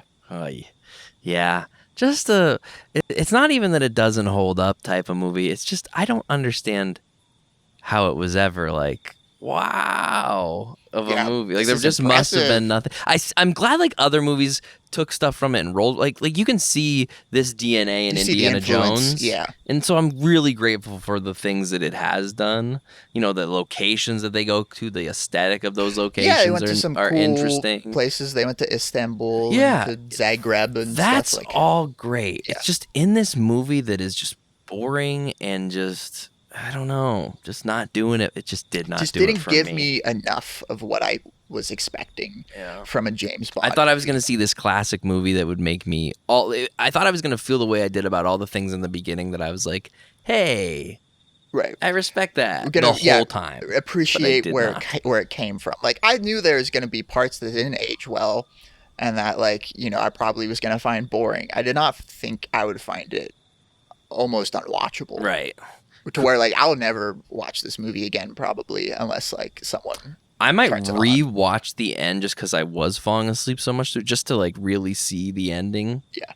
But I was in and out of it and it wasn't doing it for me. So yeah. Yeah. We crossed into spoiler territory at some point there and we forgot to warn people, but that's fine. I mean it's a 53-year-old movie. Right. If you maybe it's better we spoil it for you. Go watch literally any of the other ones. Watch a Pierce. That's my next challenge. Is I want to watch a Pierce Brosnan one because there's only 4 of them. That's the James Bond that I grew up with.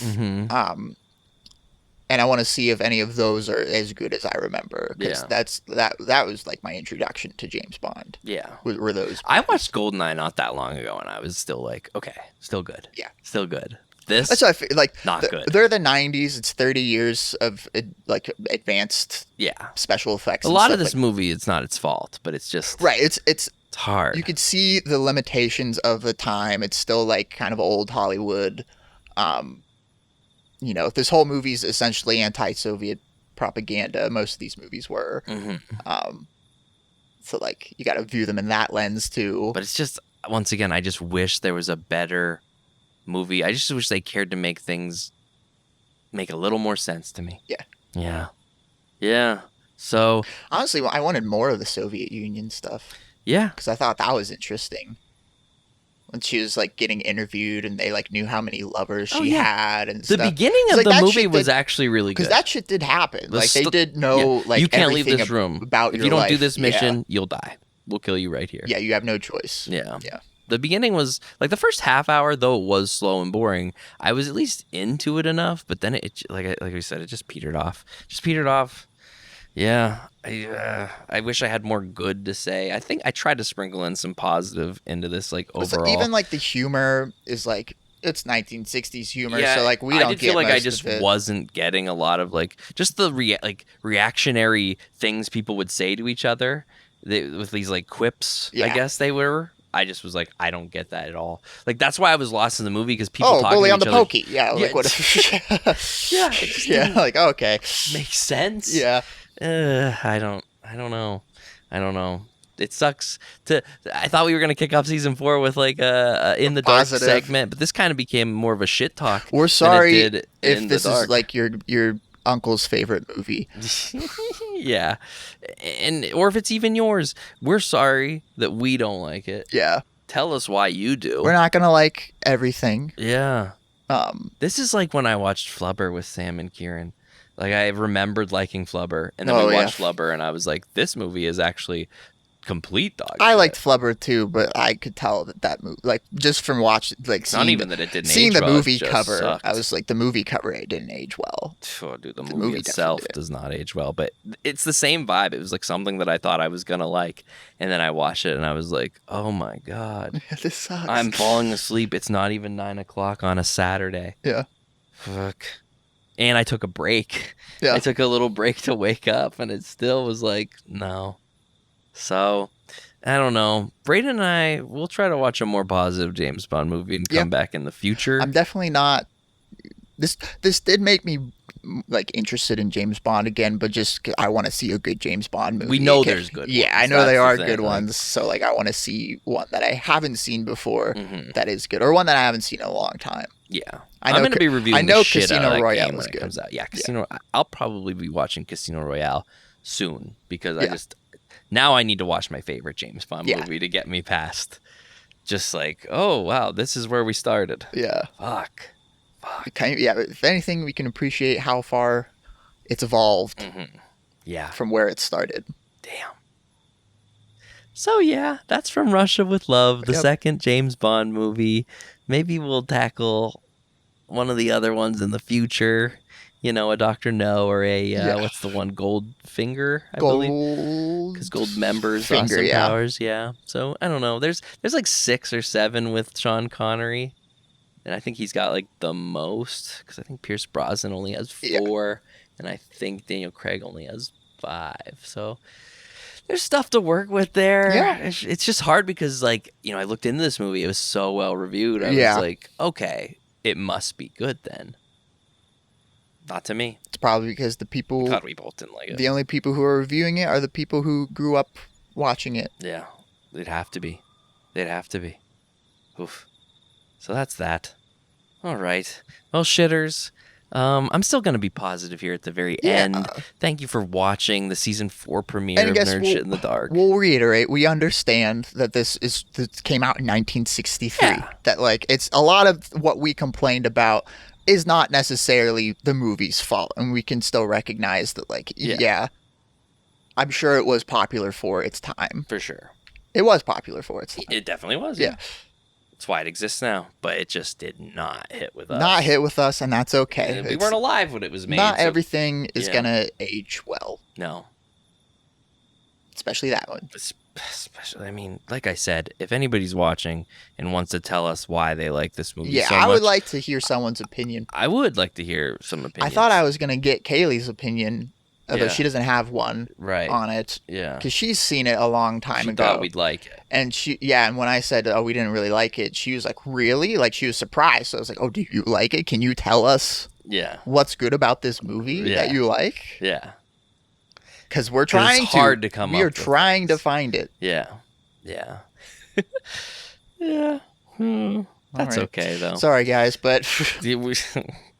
Looking toward the future of this podcast and this channel, we got cooking shows coming out. The Star Wars one is delayed, probably closer to the end of the month. Yeah. Sam and I will be doing the Delicious in Dungeon podcast / cooking show episode. That's going to be coming out in a few weeks. Yeah.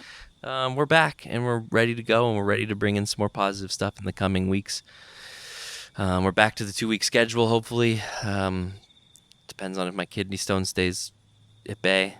Still in there. Still in there. Yep. Next day, still in there. Update. Yeah.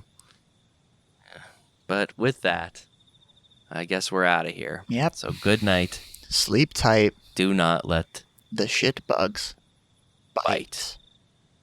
We love you. More than James goddamn Russian with love Bond. Yes.